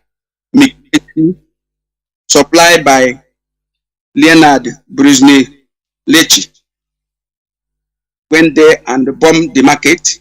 My sister was affected. She broke the head. Look at the type of hospital we have then. So the entire family were in shambles. So I decided to join the struggle. That is how I become one of the persons serving and fighting for war. Even though I was very young, but my determination is what propels me. Because I was ready to die. Because if you are not ready to die, you will die eventually. But if you are ready to die, death will run away from you. Once you are ready to die, death will be running away. When they see, they say, no, we don't need this one. Because you are even ready to kill the death. They will run away from you. But if you are afraid of dying, they will come and say, look at this idiot, and kill you immediately. So that is my experience within my family circle. I've stopped weeping, but this time I remember my father, I always weep. But the only people I will never forgive in this life till I pass away and come back again is Britain. I will never forgive them. What they did to Nigerians, what they did to Ndibo, what they did to Fulani, what they did to Oduduwa, what they did to TV people. They kill everybody, they deceive everybody, and they were killing everybody, and they are killing everybody up to today. They have not stopped killing everybody. Nobody is an exception. Nobody is safe in that country. They are the one manipulating everything. Make no mistake about it. They are the one manipulating everything. They and their partners in Europe. Our life was nothing. Our life was nothing. They ask you, why your country? Say, go and ask Britain what they do.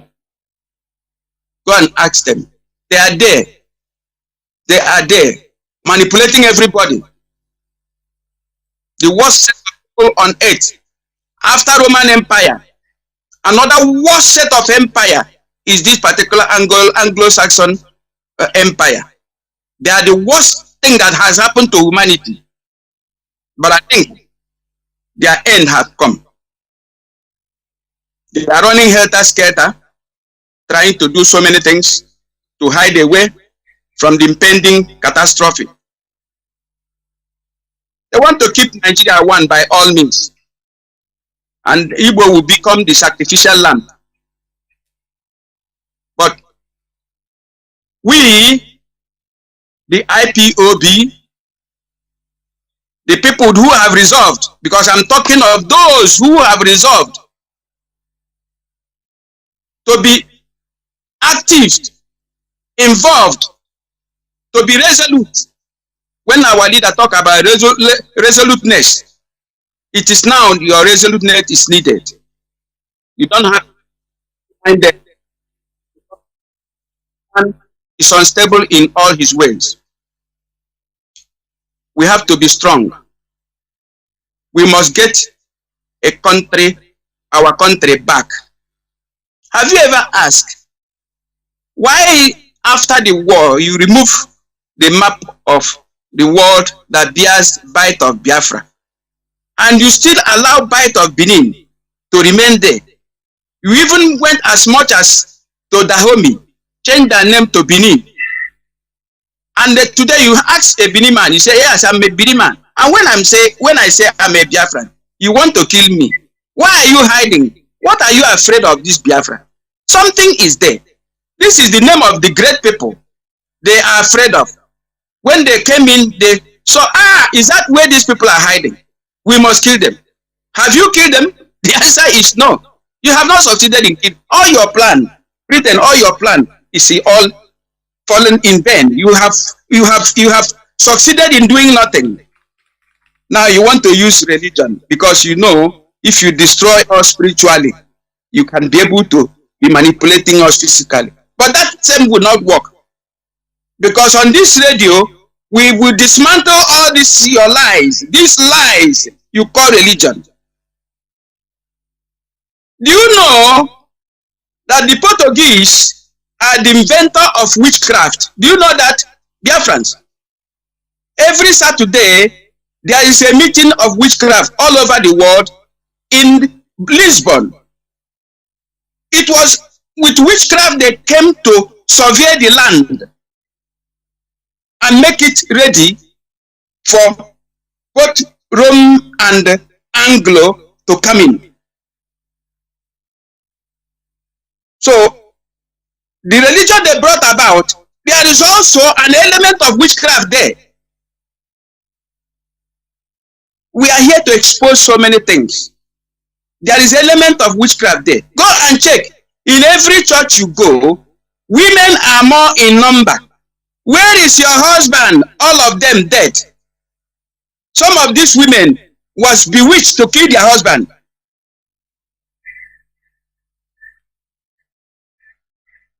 Biafrans, our redemption is at hand. They say take back. P2B was talking about taking Nigeria from who? From who are you taking? Are you taking it from Britain? Britain is still holding it. He named the country. They invented. They did not invent it for good. They invented Nigeria for their own selfish interest. They have been killing everybody. Have you any one of you asked about Aton Zeribe? Aton Zeribe. Nobody is asking about him again. He is dead and gone. He's one of those that were used. He was supplying arms to Nigeria. If they give him money, to supply arm to Biafra, he will turn the arm to Nigeria. An Igbo man. Look at how stupid we are. Even that Iwanyan we see there, you know that after the war, immediately after the war, Iwanyan launched Hadel and Enik construction company. Where did they get this money to launch that such a massive construction company? Today, that construction company is no more. He is the one that is telling our people to stay back in Lagos and be killed. My brothers, fellow Biafrans, Mazi, we have to be strong. We are getting our freedom no matter what they do. Why do you create Belgium, carve out southern Netherlands and northern France and form a country? Luxembourg become a country. Austria a country. Switzerland a country. You even break Soviet Union into pieces using your agent to 5 countries, to 14 countries. Destroy Yugoslavia. Even out of the remnant of Serb, you bring out Kosovo, Pristina, their capital. You gave it to the Albanian immigrant from Albania to Kosovo. And you don't find it wise to allow Biafrans to be on their own. You have stolen everything. Nothing remains. What do you want again? Because of greed. This greediness will be your end. The greediness which you have in you that propels you to go and take the land belonging to the aborigines in Australia. You move your 11 ships and go there and slaughter the entire people and take over their land. You went to Maurice, the land to Switzerland, the place you call the New Zealand. You slaughter the Maurice of New Zealand, you take over their land. Christopher Columbus went to Argentina, slaughter the entire black people there and take over their land. What type of greediness is this? What type of greediness is this? From where are you people coming from to do this type of thing to people on earth? Are you part of this earth or are you from somewhere? Biafra will be your end. Keep doing what you are doing. You think we all have died? We doesn't die. Igbo man doesn't die. That is why you don't need to go to church. If you go to church, if you die, you are not reincarnating. If you are a church member, if you die, you are not reincarnating. Reason why most of you doesn't go to village is because in that hopeless church you go, you are there praying against your ancestors. So your ancestors will reincarnate in some of those people waiting you in the village. When you come, they will kill you. And you say the people of the wicked, the people of village are very wicked. They are not wicked. It is your ancestor that kill you because of the prayer you are praying in the town. So you come back to village, they remind you, say, ah, look at the idiot. He was praying against us, the spirit of our ancestors. They kill you. They will send one of their sons who is obeying them. They come and kill you. So the better you move away from that thing you call God and begin to call Chukwu Okike, the creator, the God of Ndibo, which the world is jealous so much because we are blessed people. We are blessed people all over the world. Anywhere you find an Igbo man, he stands out. He stands out straight away. You want to? Mazi, I will before I open the lines, I would like you to talk about how do you see this struggle today? Because this is now the second experience you're having in Biafra struggle. The first one was during the war. Most of us, we are not opportuned to be as of that time. Though we reincarnated, we are incarnates of our ancestors, yes. But how do you see this struggle and what advice do you give IPOB members and the leadership, please? Candidly, without mincing words, please. Go on. Thank you, Mazi. My advice, those that are called on leadership position should be mindful of the enormous task the task is very, very heavy. If you find yourself in the leadership position of this struggle, you have to be very careful. My candid advice this evening, take it. Don't mix word with it. Don't ever be a member of any foreign religion as far as you are into Biafra emancipation. Don't ever resign today, because they will infiltrate you and use you to destroy the struggle. That's my advice to you. They work through us, that means each time you go to the organization, they know you through their agent, that man that is wearing white cloth, talking to you in a very cool word. He is an agent. They will infiltrate you with vain words and then use you to be creating an impediment. You will never know. You will think they are giving you no religious man will ever give you advice for freedom, for you to be free. They will never. Because already you are a captive of their own religion. So how do you expect them? Because they know whom you are before they came some 100 and let me say 200 years ago. Before they came. And before they came, they have already written this so-called Bible. Sometimes I ask some of you who always talk, my Bible say. Why didn't Apostle Paul, Apostle Peter, Apostle James, why didn't they write one letter to Ndi Olu? Why didn't they write one letter to Ndi Ihitu Boma? Why they didn't write one letter, at least to Ndi Igbo in general? How come they forget that we are here on earth? If they say that the Bible is word of God, is that their God, not God of the universe?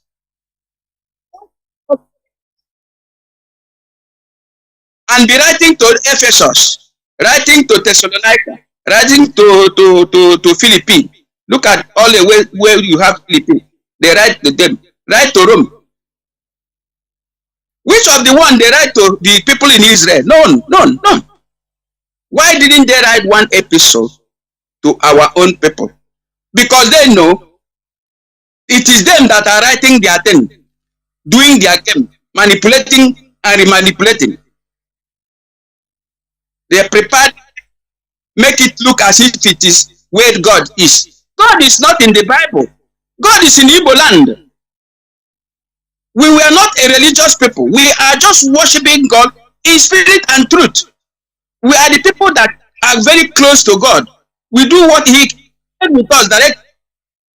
That is why average Igbo man has offer in the family. And based on that offer, there is does and don't. Every family is under offer. Once they gather in their meeting, they brought the big offer in the center. After conclusion of all their this thing, they've hit the offer on the ground. Everything they say have come to stand. We don't have police then. We don't have army. But if anything happened, the young men all over will gather. And we never and they chase anybody away that needed to be chased away. Therefore, my advice to Biafrans, if you are a Biafran, if you are an Igbo man, mainly Igbo man, because when I'm talking, I keep emphasizing on Ndi Igbo. Because it is Ndi Igbo that give birth to Akwa Ibom, give birth to Efik, give birth to even the Amazonian. It is we that give birth to them. Because that place we see in Ndi Igbo, we have been there more than 500,000 years ago. More than 500. In fact, we have been there since the creation of the earth. I don't know how many years. We have been there. We didn't come there to come and meet Urash and begin to call it Urash. Urash has been there since ages. That Urash you see there, the name of Gugu you see there, have been there since ages. So it is not by mistake. We didn't come from God. They say, Igbo come from Israel. No, the Israeli come from us. They say Mesopotamia. How do you call Mesopotamia? They came from us. It is just a Bible word to say, they came from Mesopotamia. Because it is what they write, that is what you believe. And you say my Bible. So what I mean, my encouragement to average Biafrans, only Igbo, if you are an Igbo man listening this night, stop going to church, or else you will never reincarnate. You will reincarnate as animal. People will kill you and eat you. Be Mazi, man you are. Mazi, some people will be, I don't know how some people will be feeling in what you are saying. I have to say the truth. If you want to enjoy this earth the way our forefathers have been enjoying this earth, because that place we are founded, that place you see we are, is the paradise on earth.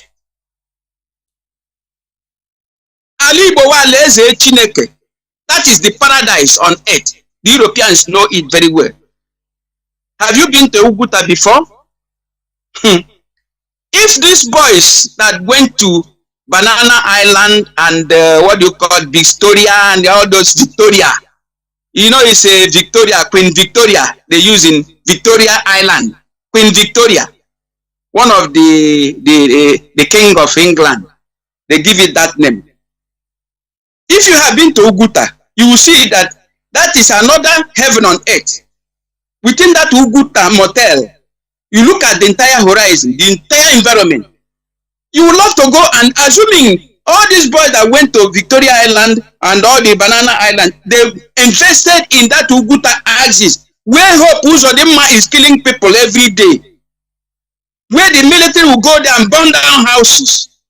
They put up a mock battle, and then people's house will be burned. If you go there and build those mansions and get all those places developed, the whole world will be coming there. Look at that lake there. 1984, I traveled to Uguta with one of my beautiful girlfriends. We were in Uguta motel, and we drove inside the pontoon. We crossed to the other side of Uguta. Look at the beautiful environment we have there. Alibo is the heaven on earth. That is why Britain is envying us. That is why they're encouraging people, the machineries they brought, because that thing they call me Etiala are machineries. They are the funders, are the people funding it to create mayhem, to create fear. And Fulani indirectly are accepting that blackmail, but they never know. Britain is holding on their neck. Is holding on their neck because they have done so many terrible things with the name Fulani. The beautiful Fulani we used to know, the Fulani of this world, the Fulani of Ahmadu Bello, the Fulani of Tafawa Balewa, the Fulani of Shehu Shagari, the Fulani of what do you call him, Yaredua. Today they are messing everybody up. They are messing them up. They mess the Yoruba up. They mess the Fulani up. They mess the Igbo up. And yet none of you want to listen. None of you want to find out what is happening to you. That the foreigners from hell they come from are coming there making life very, very terrible to you people, and you accept such a thing. Today it is Tinubu. Tinubu will become president. They are the people that funded Tinubu. They encourage Tinubu. Tinubu is their candidate. Britain knows it. Today, indirectly, they are rubbishing Tinubu again. So who will be the president of Nigeria? The whole thing is at the end of the day, everybody will perish. They take over everything. That is the game they are playing now. Why can't you Nigerians wake up and begin to do something? Imagine, 1960, we were given independence. Before the independence was given to you, there was an agreement. Harold Smith said that the North, 1955, that the North are not prepared. The elders and the emirs of the North said they are not interested in being in Nigeria. Britain continued to persuade them. Look at the entire manipulation. At the end of them creating a country, giving so-called independence, 6 years, they kill everybody.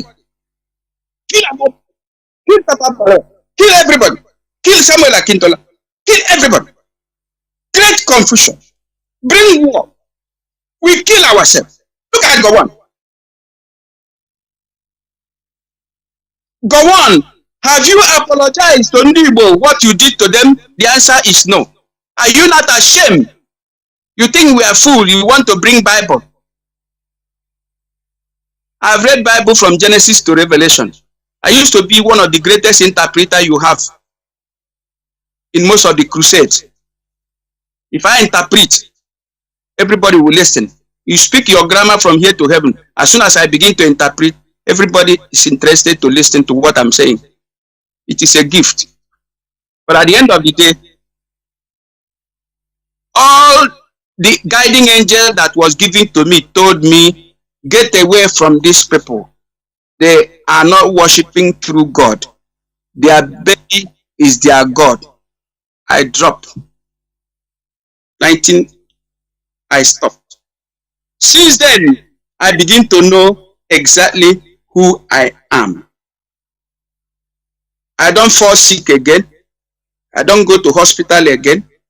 If anything happens to me, I ask those my angels. They'll tell me, this is what you do. And I'll do it immediately. That thing will stop. That is how you're supposed to be. Igbo man, you suppose when you are sick, your chief will tell you what to do.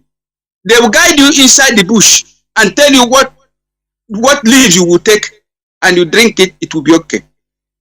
Now you have forgotten everything. Now you are going to buy microquine, chloroquine, paraquine, and they will destroy in the entire body system, and your body become vulnerable for all type of sickness, and you die. You accuse your brother of killing you when you are the one that abandoned your God of ancestor and begin to worship white man God that is not real.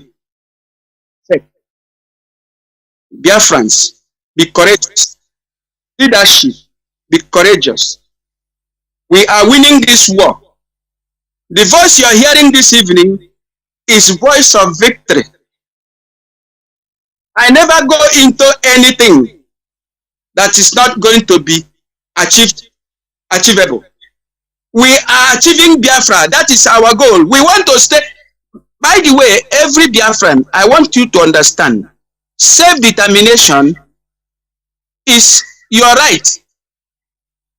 Fighting for you to be free, for us to be free as a people so that we can determine our future is a right to us. We have not committed any crime to say we don't want to belong to Nigeria. Why did Britain conduct plebiscite with the Amazonians to move away from eastern Nigeria and belong to Cameroon in French-speaking area? Didn't they conduct it? The same Britain conducted another referendum between they call it Sadwana province, that is Adamawa area. Adamawa. To bring them. The Yes. plebiscite that made Atiku to become a Nigerian. He was born Yes. a Cameroonian. That's it.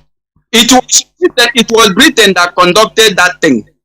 Do you understand me? They remove area they need to remove so that we don't have any border with other country. That is a well-crafted arrangement. I read them for 40 years.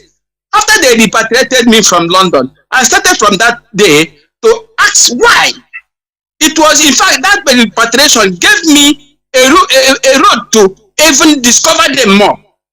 I begin to read everything pertaining to since 1981. I begin to read everything I can find, any book I can find to tell me who are these people, until I discovered that these people doesn't mean well for us. No matter who. No matter who. In fact, the worst part of it, look at what they have done to what do you call this man? The man that wants to be Nigeria more than Obi. the deputy Senate president. Okay, have jailed him in London. No matter his position, for just flimsy something, excuses that somebody brought somebody to come and detect kidney and all that. They deliberately make mess of that man. Now he's in jail. It suits him also because he goes into politics, go to Abuja and collect power. If you see what Ekweremadu is doing to his own village people, you will say even let him die there. His village people are not happy with him. I think they must have hit or fall on the ground against him. And that is what has kept him in prison today. So, Biafrans, be courageous. We are fighting to have our independence from Nigeria because Nigeria was created by Frederick Lugard as a Governor General of Britain inside Nigeria to begin to emerge. Imagine going inside a bush, you collect strange eggs. You don't even know the reptile that lays this egg. You collected them, you put it in a basket. In your very eye, you watch the egg. All of them hatched inside this basket. Python emerged, crocodile emerged, alligator emerged, all the dangerous reptiles emerged. It didn't occur to you to separate these reptiles to their different enclaves. You allow them. What a wicked people are you. You allow this reptile to grow inside one basket. And they are killing and eating themselves every day. And you are happy. You think that Chukwuka Abiyama will ever forgive you. They will deal with you. Mazi. No matter your claim. Let us go into a few minutes break. So that I will open the lines, although it will not be long. Because I have another schedule. We shall go into a few minutes break so that when we come back, the lines will be open just for few calls, please. Just for few calls. This is not the end of our discussion, Mazi. In coming days, also we will have more in-depth discussion because this is just like an introduction. So please do not go away.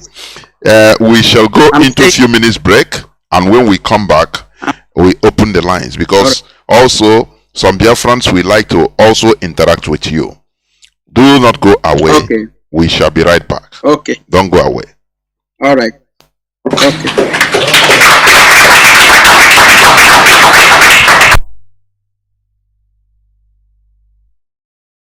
Should just take a few, and then we can respond to them all together. So, okay.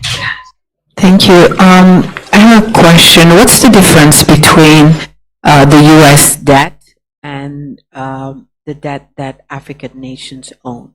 Because the U.S. debt doesn't keep the U.S. from being one of the leading powers of the world, but then African nations can't make it because of that debt that is strangling them.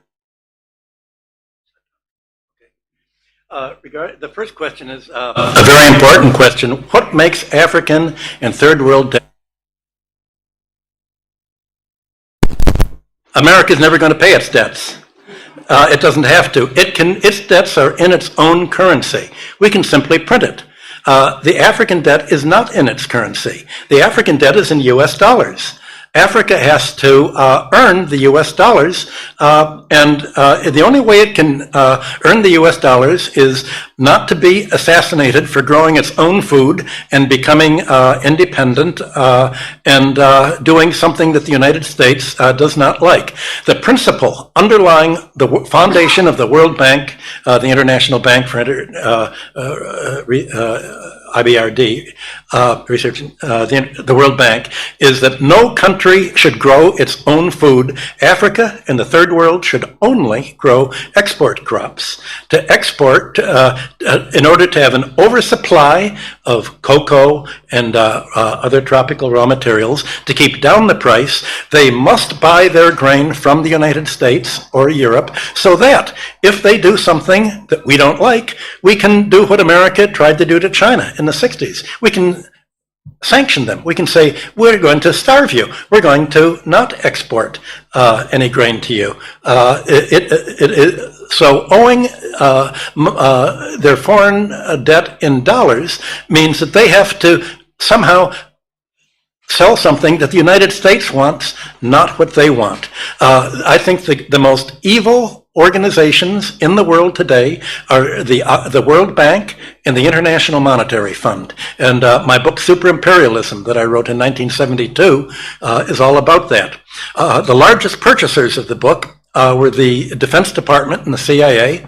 I was immediately, the organization I worked for was given a $75,000, $85,000 Defense Department contract for me to come to explain to them how American imperialism worked, and they used it as a how to do it book. They thought it was just it was just spontaneous, and I had written the book thinking that socialists and third world countries would do something about it, and indeed it was translated into Spanish and other languages.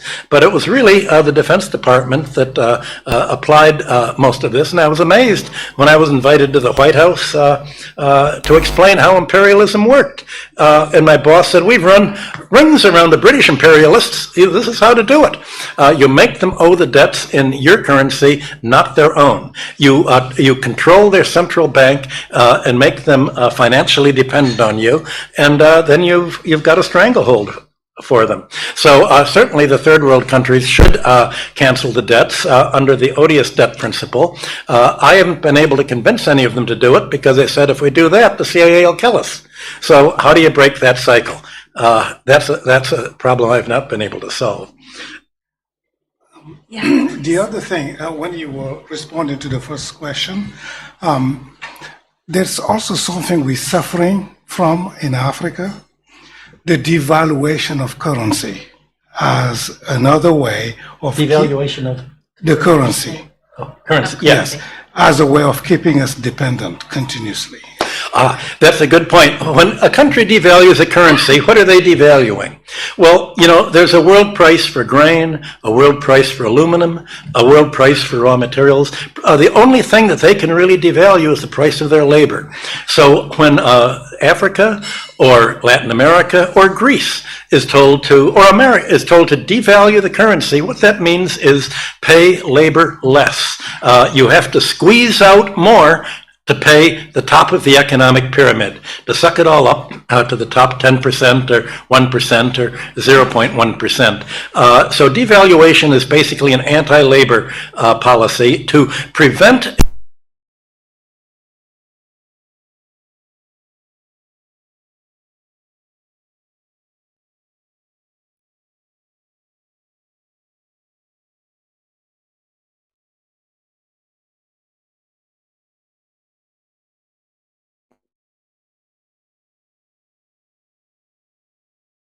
all these little bills that you have to go to a bank to. This is Radio Hausa service coming to you through Radio Biafra London. Jonathan Chinedu from all over Biafra London, and we are here live at direct. There are squeaking noise that I notice of late in my equipment, so I will try to diagnose to understand what is the problem. But we must continue. Do not forget that we are here. I'm here with Mazi, one of our veterans. Today being the 19th day of 2023. Therefore, our lines are now opened. Our direct line is +1 213 328 6224. I repeat, +1 213 328 6224. Our WhatsApp and Signal line is +61 405 142 547. I repeat, +61 405 142 547. Please, when you call, because I'm going to take just few calls, please. Few calls. Make it as brief as possible. Highest 2 minutes, please, and not more. Caller on WhatsApp, I think Mazi Joe, can you hear me? Welcome to the program. Caller on WhatsApp. Caller, are you there?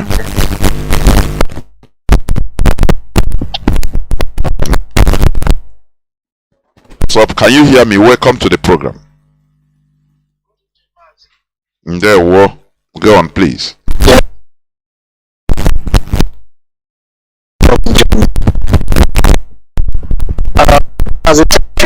Mazi, am I coming out clear? You are. Mazi are coming out very clear. Go on, please.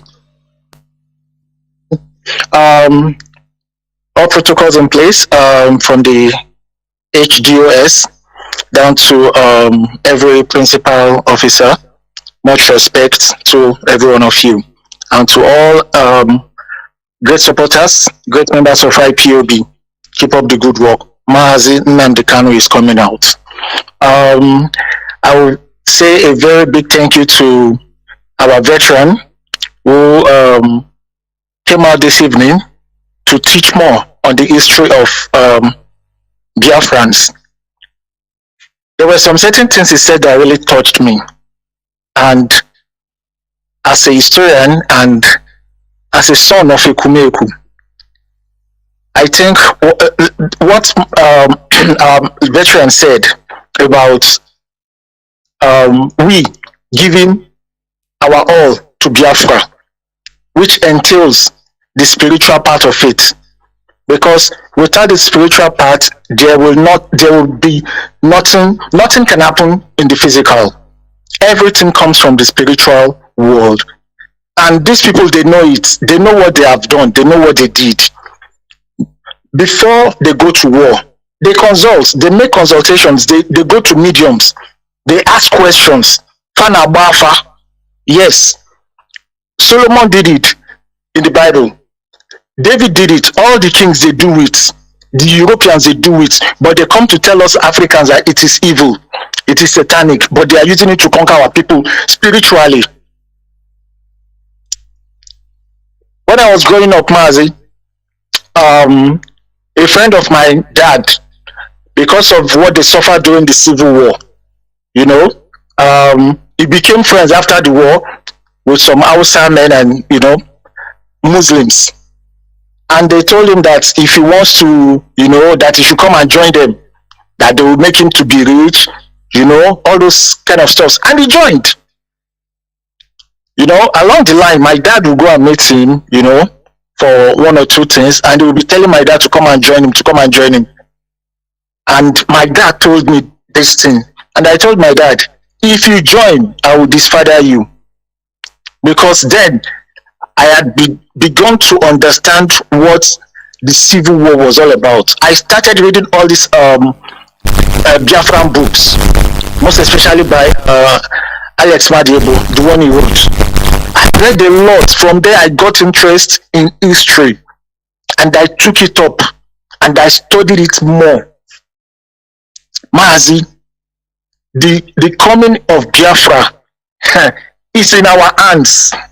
We IPOB members. Any IPOB member that really wants to see Biafra must understand what our veteran has said this evening, and that is the fact. We have to look inward spiritually to make sure that Biafra comes. We shouldn't allow these people that come to tell us that they are the ones that knows the best divinity more than other people's own. Their own is nothing but a deity that they brought to us. They brought their own deity to us and told us that our own deity is evil. What they are worshipping in Europe is deity. It's their deity that they've been worshipping for thousands of years. They brought it back. The council of the bishops, they brought it back, gave it a name, and told people that he was the one that gave birth to Jesus. How can a deity of Europe give birth to a son in Israel? Mazi, we have a very long way to go, but I thank our veteran. It should still be coming, because we need things like this. We need to hear stories like this. Thank you, Mazi. There were the CK. Caller on signal. Welcome to the program. Can you hear me? Caller on signal.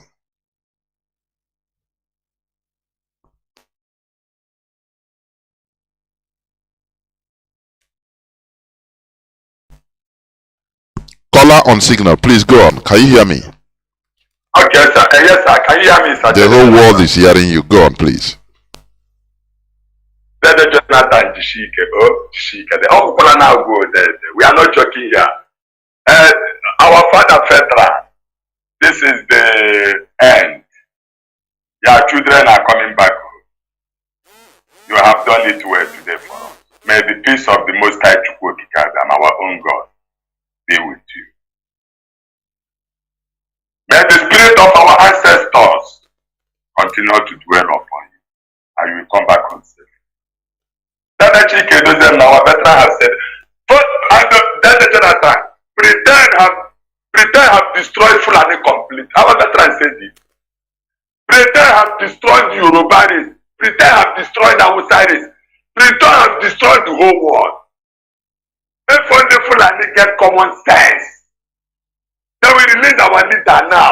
I carry the annoyance upon pretend. But there's nothing to worry about it. Fulani can, which race can live in this land? Which God owns this land?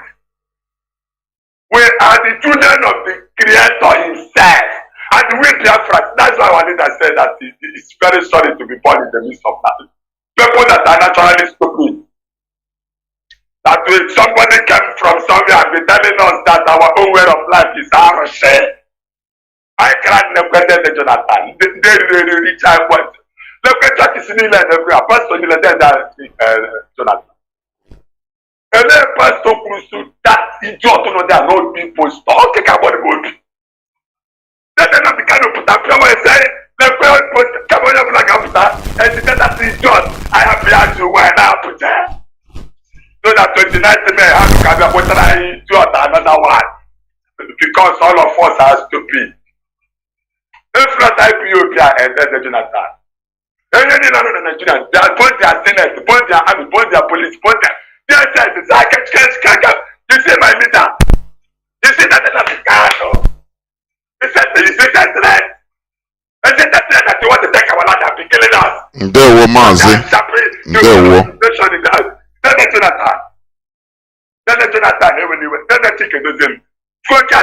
Mazi, there were. Thank you very much. Thank you. Thank you. Caller on WhatsApp. Mazi, caller on WhatsApp. Welcome to the program. Mazi, can you hear me? Please go on. I can hear you very well, Professor Jonathan, and my brother there, veteran Ezekunie. God bless you, my brother. The experience is indeed something that drives emotion from people. I have to go straight to the points you raised here. You said one thing that really got into me, because I experienced a similar feeling. Anybody who truly believe in this struggle and hasn't have a rethink, let me call it a rethink of this Western religion, that person hasn't started yet. I must tell you the truth. The revelation is not complete in that person. We are not talking down on religion, but we are saying things that people felt in their lives, experience, that made sense to them. Put it this way, religion has become commercialized in Africa, and that's why it's very hard to get rid of. People are making money out of religion, and that's why it's very difficult for them to drop it. The spirituality aspect of religion is gone as far as Africa is concerned and the Western religion. It's more of economic benefit. And they're using the general public in order to do that. And religion thrives where there is poverty. Wherever there is poverty, that's where religion thrives. And that's why these people would rather see Nigeria the way it is, because that is the only way these people will have only hope in coming to church. That's been said. As far as this struggle is concerned, it is, I have said it, it is the mandate of God. And if you do not have some kind of epiphany before joining IPOB, you'll be shaky. That's why when people leave, we shouldn't be worried about them. They are not the people, they are people that are not supposed to be with us in the first place. Anybody who truly believes in this struggle will never leave. Because the arrowhead there is Mazi. If you are following Mazi Nnamdi Kanu, you wouldn't have another leader.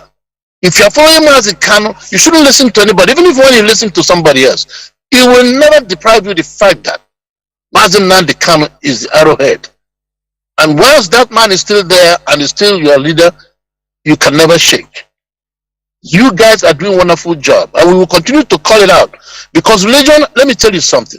A lot of people have said, if we do not go back to our original form of worship, which the white man came and made sure that he destroyed it. The argument I use on people is this: go all over the world and see whoever that was colonized that kept Western religion, see their fate today in life. See how they're doing. But any people that were colonized, return the original form of religion, they are the ones that are progressing. Look at Africa. Africa, not only have they messed up even the religion they gave to them, it has become some completely different from what even the white man gave them. There was never a time religion was meant to get you rich. There was never a time religion is a place you go to get healed. No. We have our native doctors that will cure you, even fix your bones. When they are broken to pieces, they bring it together and fix it, and you walk. We have all these people. Religion is not meant to cure you. It's not meant to make you rich. But people have turned it into all kinds of nonsense. Abracadabra and magicians. You even have magicians now claiming Christianity. These things that are foreign to us, if we God, just like you said, why is it that when they were writing all these letters, they never wrote anything to us? Because it is not our. It may be, like Mazi used to say, maybe it's good for them, but it's not for us, my good friends. All angels are white. There is no black man there. So please, we cannot continue to deceive ourselves until you look. Just let me tell you something. I was in the church. I was a part of the praise worship. I play guitar in the church, even with white folks. I read music. I study music. As a minor in college here in the United States, I play music, I read music, I play instruments, not just guitar. Guitar is my main, but I play drums as well and a little bit of keyboard. All I'm telling you is this: since I left religion, we built churches here in Boston, Igbo churches. Ask anybody. But let me tell you something: the very day I quit religion was the day I had my peace, and I pray in my native language and call Chukwokika Abiyama. And thanks to Mazi Nnamdi Kanu, who helped to direct us and direct me as well in that mode of life and belief. God bless you guys and continue to do the good work you're doing. That's my case. Bye bye. There were Mazi. There were. We must continue. Caller on. What's up? Sorry, signal. Caller on signal. Can you hear me? Caller on signal. Welcome to the program. Yes, I can hear you, my brother. Good evening to you, Mazi Jonathan. Yeah, well. And I thank you, my brother. And I salute our revered veteran, Kunie. We thank you, our father and brother, Mazi Kunie. You see, what you treated tonight, like I want to allude to Biafra, because when we say Biafra is our religion or ideology, some people tend to misunderstand it. Because when you say that Biafra is your religion, that means Biafra is your identity and Biafra is supreme in your being. So you cannot subsume another thing into another thing or replace it with another thing. And so there are still some people who maybe they're in the struggle or not, because I see many people in the social media who agree when you say Biafra is your religion, they feel like hanging themselves. But because the Jewish people maintained their religion, that's why they could come back to their homeland after 2,000 or more than 2,000 years in exile. So why can't we maintain that cohesion, that this is irreducible mark of our identity and our originality? And I call to go on. The act genocidist General Gowon coming to Biafra land is highly provocative and unacceptable. Gowon has never said anything about the siege and the killing of Biafrans, at least since 2015. He has said nothing about the kidnap and the extradition rendition of our extraordinary rendition of our leader from Kenya to Nigeria. So, and go on is coming to pray for us. Is coming to pray. That's the only thing that you see how the, because when the people like maybe Mazi and Kanu, Jonathan, or our broadcasters and IPOB family members, when we say that these people are using religion to mesmerize and cow our people, and it is like people are not listening and thinking. Is it only prayer that you can offer a people who have been under the thumb and under the feet since 1970? And you are part of that criminality and genocide, and you cannot bring it in yourself to tell us, I'm sorry. You cannot do that, but you come to pray for us. Kumuyi and other clergymen are coming to pray for us, and now arch-genocidists is coming to Biafra land to pray for us. Please, let people who can reach him tell him, please, let him go to his room and pray. Don't come to Biafra land. And last but not the least, Mazi Nnamdi Kanu, the prisoner of conscience, must be released. He has done nothing to be kidnapped at the first place, and the court have acted and discharged him. He must be released so that he can take treatment to his elements. We will not, even if you send God in sky, we will not accept anything about anything. Anybody who will come and tell us a story about natural causes. This is the time of grace. Release our leader for us. God bless Biafra. Thank you, my brother. There were Mazi. You know, this is why we will not stop talking about this religion that is holding us hostage. And for your information, the Saturday discussion on religious issues will be bouncing back. So, what am I trying to say? Look at this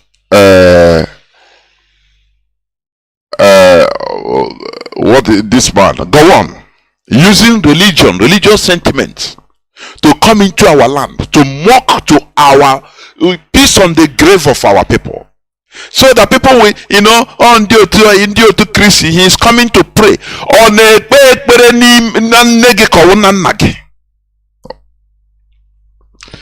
people like this. Let me tell you, if Adolf Hitler is still alive and Biafra comes, can I tell you something? He will be treated like one Adolf Eichmann. Let me tell you what happened. I think in 1956 to 1961-62, one of the war criminals, German war criminals, against the Jews after the Second World War, or during the Second World War, after this man ran. And he was helped. Let me tell you, many of these war criminals were helped. The German war criminals were helped to run away to South America and other parts of the world by the Roman Catholic Church. It's a fact. It's a fact. They were facilitated. Their journey were facilitated. You understand? So this man, Adolf Eichmann, he was living in Argentina under false identity, but the Mossad traced him. Do you understand? They traced him there, and they kidnapped him and renditioned him before he could know. He found himself in Tel Aviv because he committed atrocities against the Jewish people during the Second World War. He was living. He thought that he has run away. They drugged him, the Mossad, and took him directly, cargoed him down to Tel Aviv. He was judged in Israel and sentenced to death 1 year later, 1962. Let me tell you, if Biafra comes and these people are still alive, Biafra secret intelligence will hunt these people. These people you are bringing in our land with religion. let us stop this rubbish. Mockery. They are mocking us. These are people that are supposed to be haunted secretly. Do you know the blood, the Biafran blood in his hand? All he have to do for you is prayer rally. Are you people ashamed at all? You unashamed, they shame me. That is why one came Mazi Nnamdi Kanu today he is suffering for you. You don't merit it. You invite your killers. You embrace your killers. That is why you embrace this foreign religion. You become your savior. Foreign religion become your savior. Your ancestors become savior. Because your people you embrace your killers. There is a reality. We don't mince words here. Let me pick the last caller, please, of the day. Caller on Signal. Let me see. Is it the caller? Sorry. There are two callers that are there. Okay. I have caller on WhatsApp. He has been there. Sorry. Mazi Chuku, please. Beyankenke, because we are, descending, winding up on this program, please. Oh, meanwhile, please let me see whether I never pick call on direct line. Let me see whether I can quickly caller on direct line. Can you hear me? Call on direct line. Call on direct line, please. From the Republic Biko just less than 2 minutes, please.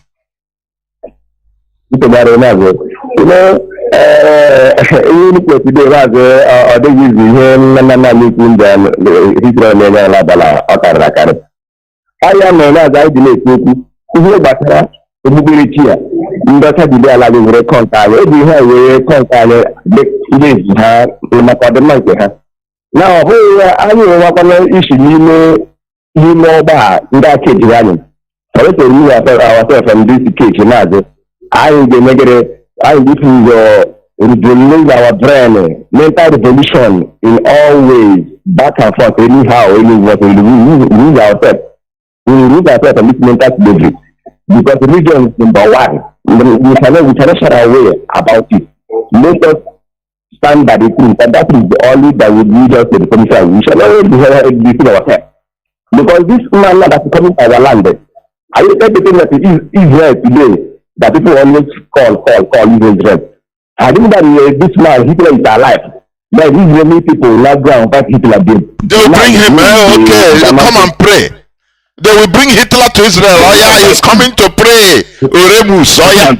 India. He was the president that organized the of their own people. But today, our people now are the one organizing this man Hitler in Nigeria that kill our people, that give authority to the war in order to continue to massacre their fellow Christians in our land. In the name of Christianity, he's coming to pray.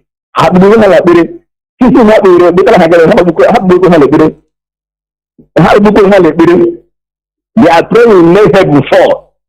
They have been praying for many years. Have they used that prayer to stop the killing of our people? Have they used that prayer to have electricity? Have they used that prayer to secure jobs in Nigeria? Have they used that prayer? They have been praying for 30 years because they know how to pray and fear and cry like a true to cry. Have they used that prayer to achieve seaports in our land, to achieve good roads, to achieve international airports in our land, to achieve those industries that were blocked? Round up, please. Round up. We must stop this rubbish. This superstition with religious beliefs must end in our own time. And there's no way about that. Anybody who have another ideology, ask to our ideology, because really that is where you worship. That's the only way you have this. You hear that things that you can never hear in any other place. That is where we worship. So anybody who have another ideology in superstition, so-called just believe that Europeans built our land for their own achievement. That has not started. That is deceiving himself. Whatever says in this way, that is not good. Mazi, I'm too much that I'm not doing that. I'm telling you, good night. This is just believe. Thank you. Too much. Thank you. Thank you. Caller on Mazi Chuku. welcome to the program. Call on WhatsApp, please. Boyan Kenke Mazi Biko. There we go. Thank you very much. My name is Kukulmane. Are you hearing me? The whole world is hearing you. Awuru Samoa. Okay. I'm very happy for your topic this evening. Last time I was about to talk, the day you discuss about religion, two of you debate on LNCA platform. I have prepared something about it. I will send it to you.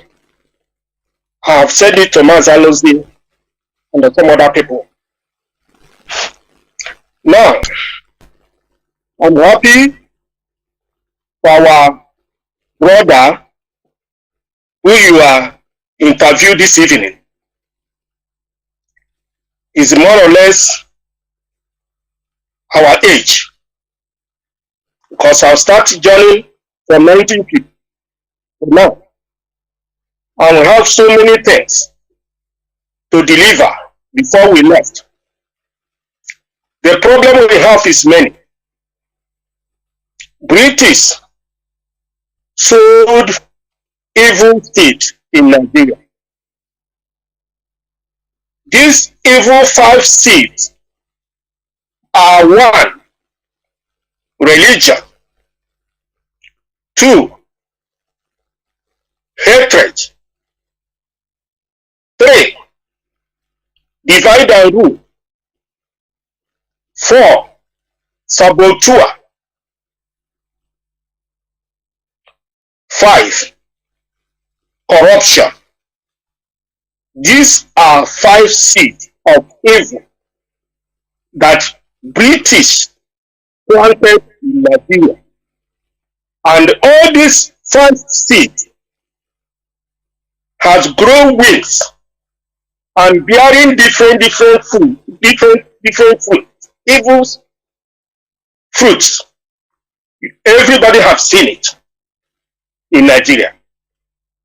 Anybody that is defending religion in Nigeria is your worst enemy, because religion is number 1 out of these 5 seeds, evil seeds. That is the truth. During the war, we are so small that we are there's something we call boys company. Boys company are people underage. We were training to go for Reiki, where the Nigeria Army, on the side of Nigeria Army, those small boys, they will go there and Reiki and find out what is going on. Then when they come back to Biafra side, they will give all the information. When the Biafra army will go surprise attack and hit the enemy. This thing has been continued at the day they discover that those small boys that are coming to them, they are coming for Reiki, and they are going to pass information to Biafrans. Then they got the whole boys that went to that operation, and they killed them. And that was where boys company stopped immediately. So what am I saying? We have a lot of problems. You see Nnamdi Kanu that God has sent to liberate our people. Anybody that is attacking this IPOB using religion or whatever, we must to resist the very person, because he's the agent of Satan. Nigeria is Satan created. there will be nobody that will rescue Nigeria from the bondage. So, okay. So, let me stop here. What I'm saying is this. This religion, we must to continue this Saturday religion teaching, because that is the number one of what it is used to claim Nigeria. Thank you very much. All Biafra. Caller on signal, you are the last caller. Mazi Akas, Biko. Meya Buyan Kenke. Welcome to the program. Caller on signal. Mazi Akas, can you hear me? Loud and clear. I hope I'm coming out, brother. You are coming out clear. Go on, please. Hello, Mazi. Go on. Mazi, you are coming out clear. Please go on.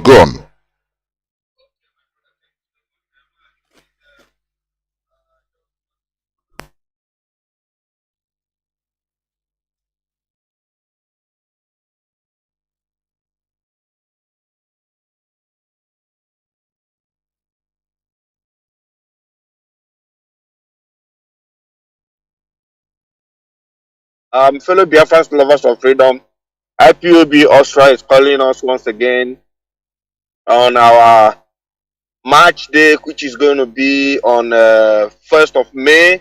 We are having a protest here in Austria. Most of us, we know since all this long time, we've not protested because of one or two things, the cold weather and things also we are trying to plan together. But now the summer is coming out. We are protesting here in Austria on 1st of May.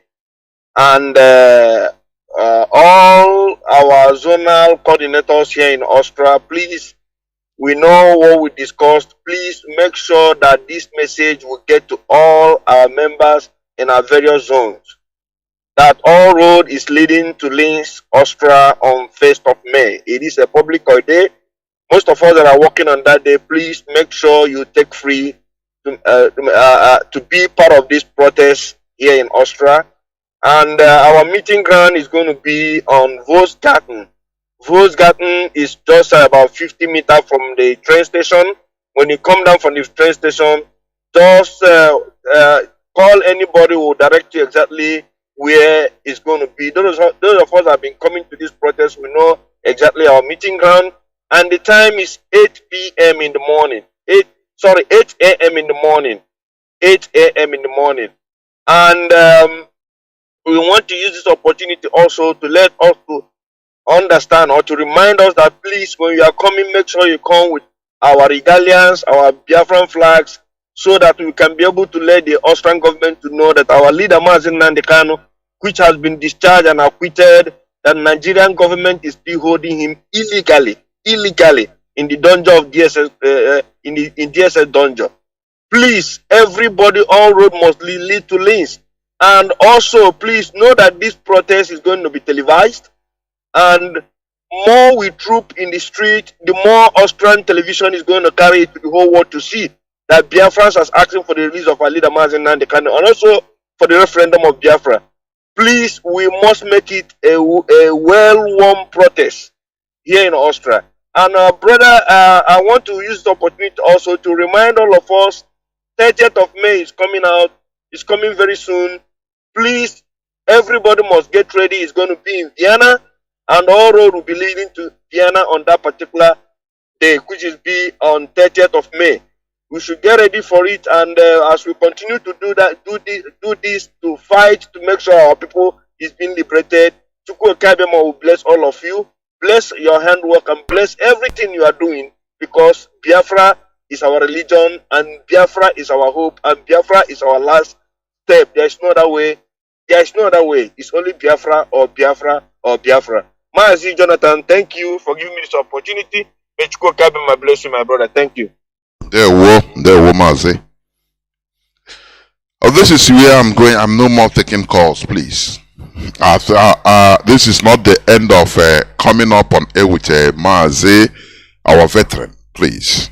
Another day. Tomorrow is another day. Therefore, Mazi Ezekuli, I hope you are still there. Yes, I'm here. Okay, please. Before we close, I want you to make your short, departing short, and talk to Biafrans and as a veteran, under a few minutes, and to close the program. Please go on. Okay, fellow Biafrans, may Chukwuka bless every one of you, those who have the opportunity of listening this night. I thank all of you, and I pray that you should continue to be listening to Radio Biafra, just like average Hausa man. You see him, he is with transistor radio, listening to Hausa service, Hausa program. This is our own radio. Don't joke with it, because before we don't have anything like this. Nigeria will give you condition and what you have to say in their radio, Nigeria Broadcasting Corporation, whatever you call them. But here, God in His infinite mercy, let me say, in His infinite mercy, brought out a man called Nnamdi Kanu, whom he does with wisdom to give us this radio, so that from there we can be able to enlighten ourselves. Please keep on listening to Radio Biafra, because that is where we can know, where we will know, where we have to know exactly what really happens to us, exactly our history that has been brushed under carpet, making us to be fools, walking in darkness. Please, fellow Biafrans, keep on listening to Radio Biafra. Very, very important. Thank you this evening. Thank you for listening. God bless you. Till we come another day, because it has not ended. This program will not end, because there are so many things you have to listen. If you are not listening, especially this evening program, keep on listening. There are so many things you have to hear. So many things you have to hear. You have not heard anything this evening. So many things you have to hear. Because God knows why He kept me alive and health. Thank you. Mazi Jonathan, God bless you abundantly. Of course. Bless all members of the governing body. I thank you very much for the decision you made by asking them to go and vote. Now I want to encourage you people to begin to harness the dividend of that particular action, because you have to harness it. If we don't harness it, they will turn those people against us, because they are coming now. Go on, have gone to pray at Umuahia now. He never go. He's on the 23rd. He shouldn't come to our land at Umuahia. He shouldn't come. We should never allow Gowon to step foot in Biafra and say he's Is he praying for those that he slaughtered? Millions of people. Please. He shall not, Gowon should not ever try it, because he has never apologized. He has never apologized. He and Obasanjo, the wicked, satanic Obasanjo, has never apologized to what they did to us. All they come to tell us, Biafra died 52 years ago. Who tell you Biafra will die? Biafra never died. Biafra have reincarnated. And this is your last time you'll be saying such a thing. Biafra died 52 years ago. How can Biafra die? Biafra is a spirit. We don't die. We reincarnate. We have reincarnated back. And this reincarnation will take another thousands of years. So, please, member of governing body, the DOS, be known. The DOS, yes, I call them member of governing body, the DOS. They should tell Gowon to please leave our land for now. We don't need his prayer.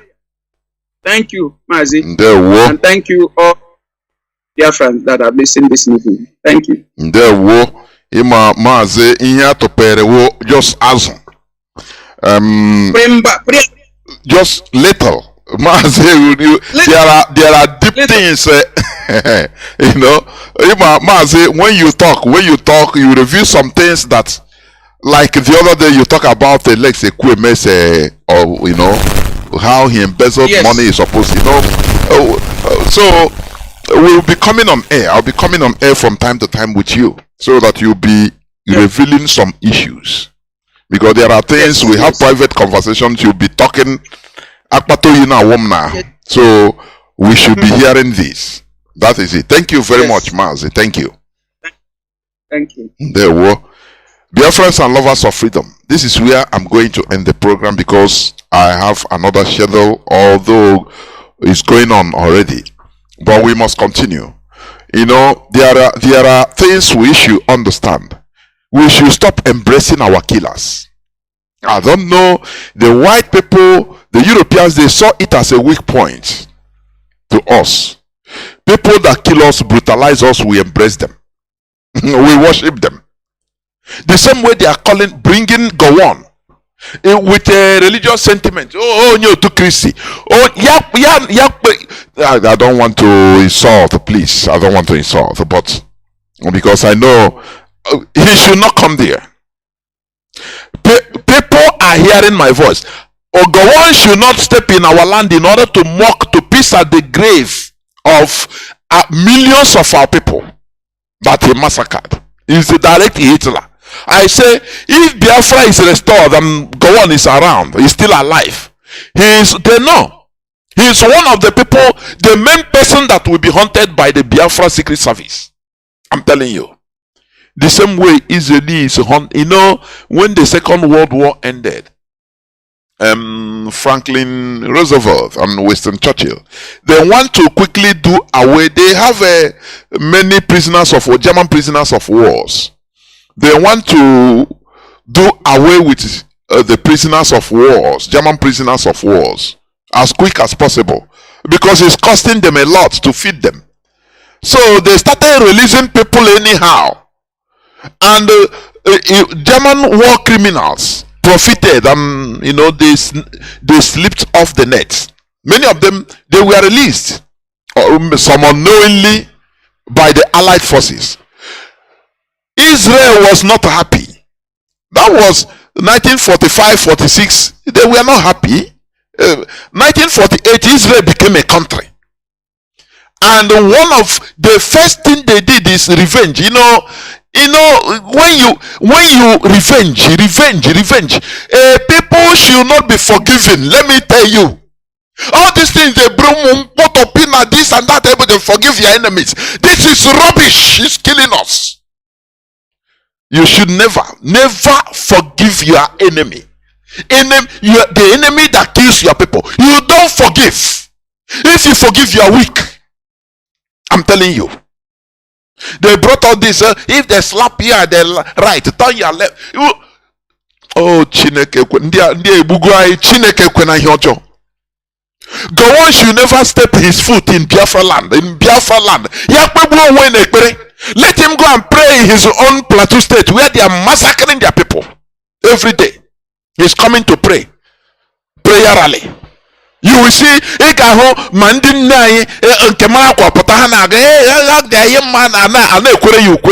very useless character. Why are we so? That is why we are subjugated. That is why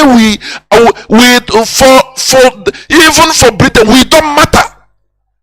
We as a people never matter to them. Because we are people you will kill, and the following minute you come, you rub a powder to us, we start being happy. We are forgiven. He now forgive you for what? Somebody that masterminded the killing, brutal killing of our people. You say forgive. Forgive what?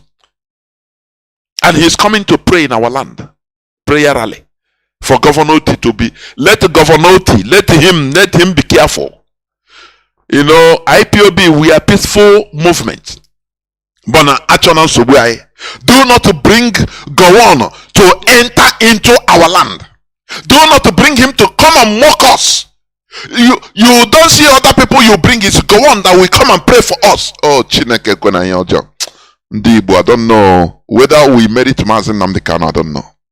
Sometimes I stay in my quiet and I start reasoning. Why are we like this? Why?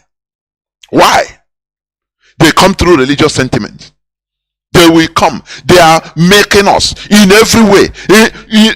Now they bring somebody that slaughtered us. Obasanjo, when the other day was talking, hey, praising, they were praising him. People like Iwenye, we are praising him. Anakroyaka. People that master, even Showore talked about Obasanjo. So look, you are talking about Igbophobia, and you slaughtered Igbo. You slaughtered Igbos. You are not talking about Igbophobia. You see how bad we are, how bad our thinking faculty, how corrupt it is. We praise our killers. That's why we worship the God of our killers. Say, I know. That's why we worship a foreign god. Say, the Faroshi, Aroshindi Burai in a most brutal way. We embrace them. You know, when they talk about your own, one thing that I see, anyway, they always say that, they always pinpoint something they perceive, the propaganda, the lies of the bad things that are performed in our own tradition or traditional name, using the name. We kill ourselves. They never talk about the evil of these people that brought this foreign religion. They never talk about it. They say, but you know, in our own religion, in our own custom, we do this. They did this. They did that. Which custom is perfect? Which custom? The European custom you are embracing as your religion. They committed the highest atrocities in the whole world. I say in the whole wider world. But you don't talk about it. They brought you this, they brought you that. But our own, when you talk our own, they say no, our own people, how mother. Do you know that the Roman Catholic nuns, do you know the atrocities they committed in Ireland? They killed the children. Do you know that they killed children that were born out of wedlock? Do you know the atrocities they committed in Canada? What about in the other parts of America? In Asia? Well, in Africa, they committed the crimes against humanity. I mean the religion. The religious institution. That is why they are going around apologizing to other people like the Canadian indigenous population. But Africa, they embrace them. Say, no, you did us good. Why would they apologize to you? You don't your own tradition. You don't know you don't talk about the evil committed in the religion you are embracing today with all your heart. I say, if you are in this struggle and Biafra is not your main religion, just resign. It's better you resign. Because you are a chaff that is waiting to be blown off. Something will provoke you, you will go. That is it. They are bringing our killer, our main killer. Go on. In the name of religion. Now you see our people. You to Christian. Oh yeah, go on. Go on should never step foot in our land. Although we continue campaigning for it anyway. Because this is not the end. Thank you for listening. Biafra is our religion. Biafra is who we are. It is our identity. Before we are deceived into thinking that Nigeria is our identity. No. We found out we have no other identity except Biafra. Therefore, we will continue preaching this gospel. Mazi Nnamdi Kanu is there suffering for you and I. They want to infest him with tuberculosis. But we are watching. Mazi Nnamdi Kanu should be released. You know, some people think that Mazi Nnamdi Kanu being released or campaign for his release is come on air all the time and be talking, Mazi Nnamdi Kanu, release Mazi Nnamdi Kanu, release Mazi Nnamdi Kanu. No, that is nonsense. He's not campaigning, that is not campaigning for his release. You have to act. The action for Mazi Nnamdi Kanu, that will lead to Mazi Nnamdi Kanu's release is on all of us.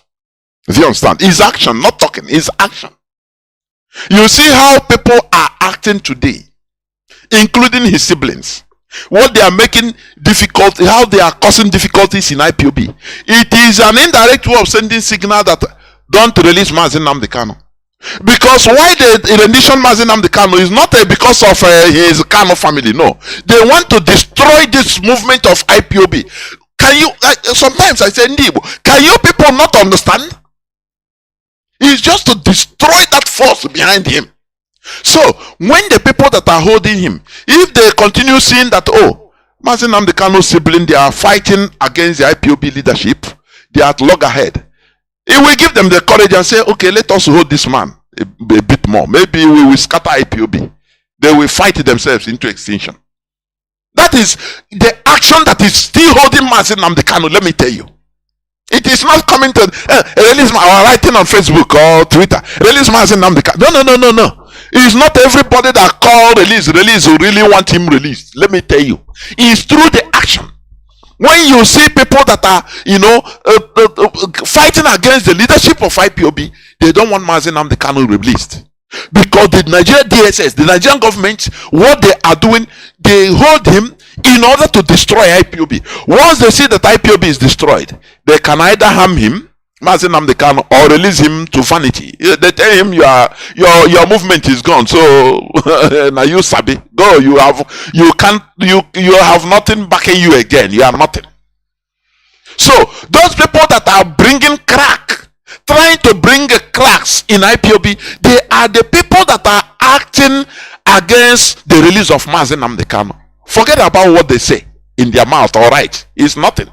It doesn't portray their actions. Because their actions are against what they are saying. So when they are acting against the structure of IPOB, know that it is because of them that Mazi Nnamdi Kanu is still there. Because they are watching, say, maybe let us hold this man. Maybe look at, they are fighting the leadership. Let us see, maybe they will destroy IPOB leadership. Let us hold small. Hold him a bit. Hold him. Don't release him, eh? Don't release Mazi now. Let us hold him. You see them going about politicizing his visitation. It's we that bring information from him. Don't you know that the Nigerian DSS, they are monitoring everything? They want to see crack in IPOB. They want to hold him so that people, you see, oh, IPOB has cracked. They hold Mazi now, hold him a bit. But don't you see 2015? When everybody was going towards one direction, including the siblings, they released him. They released Mazi Nnamdi Kanu. They granted him on bail. That's it. But when they see that this one, the siblings are fighting against leadership, they say, don't release this man, or maybe let us see whether IPOB will crack.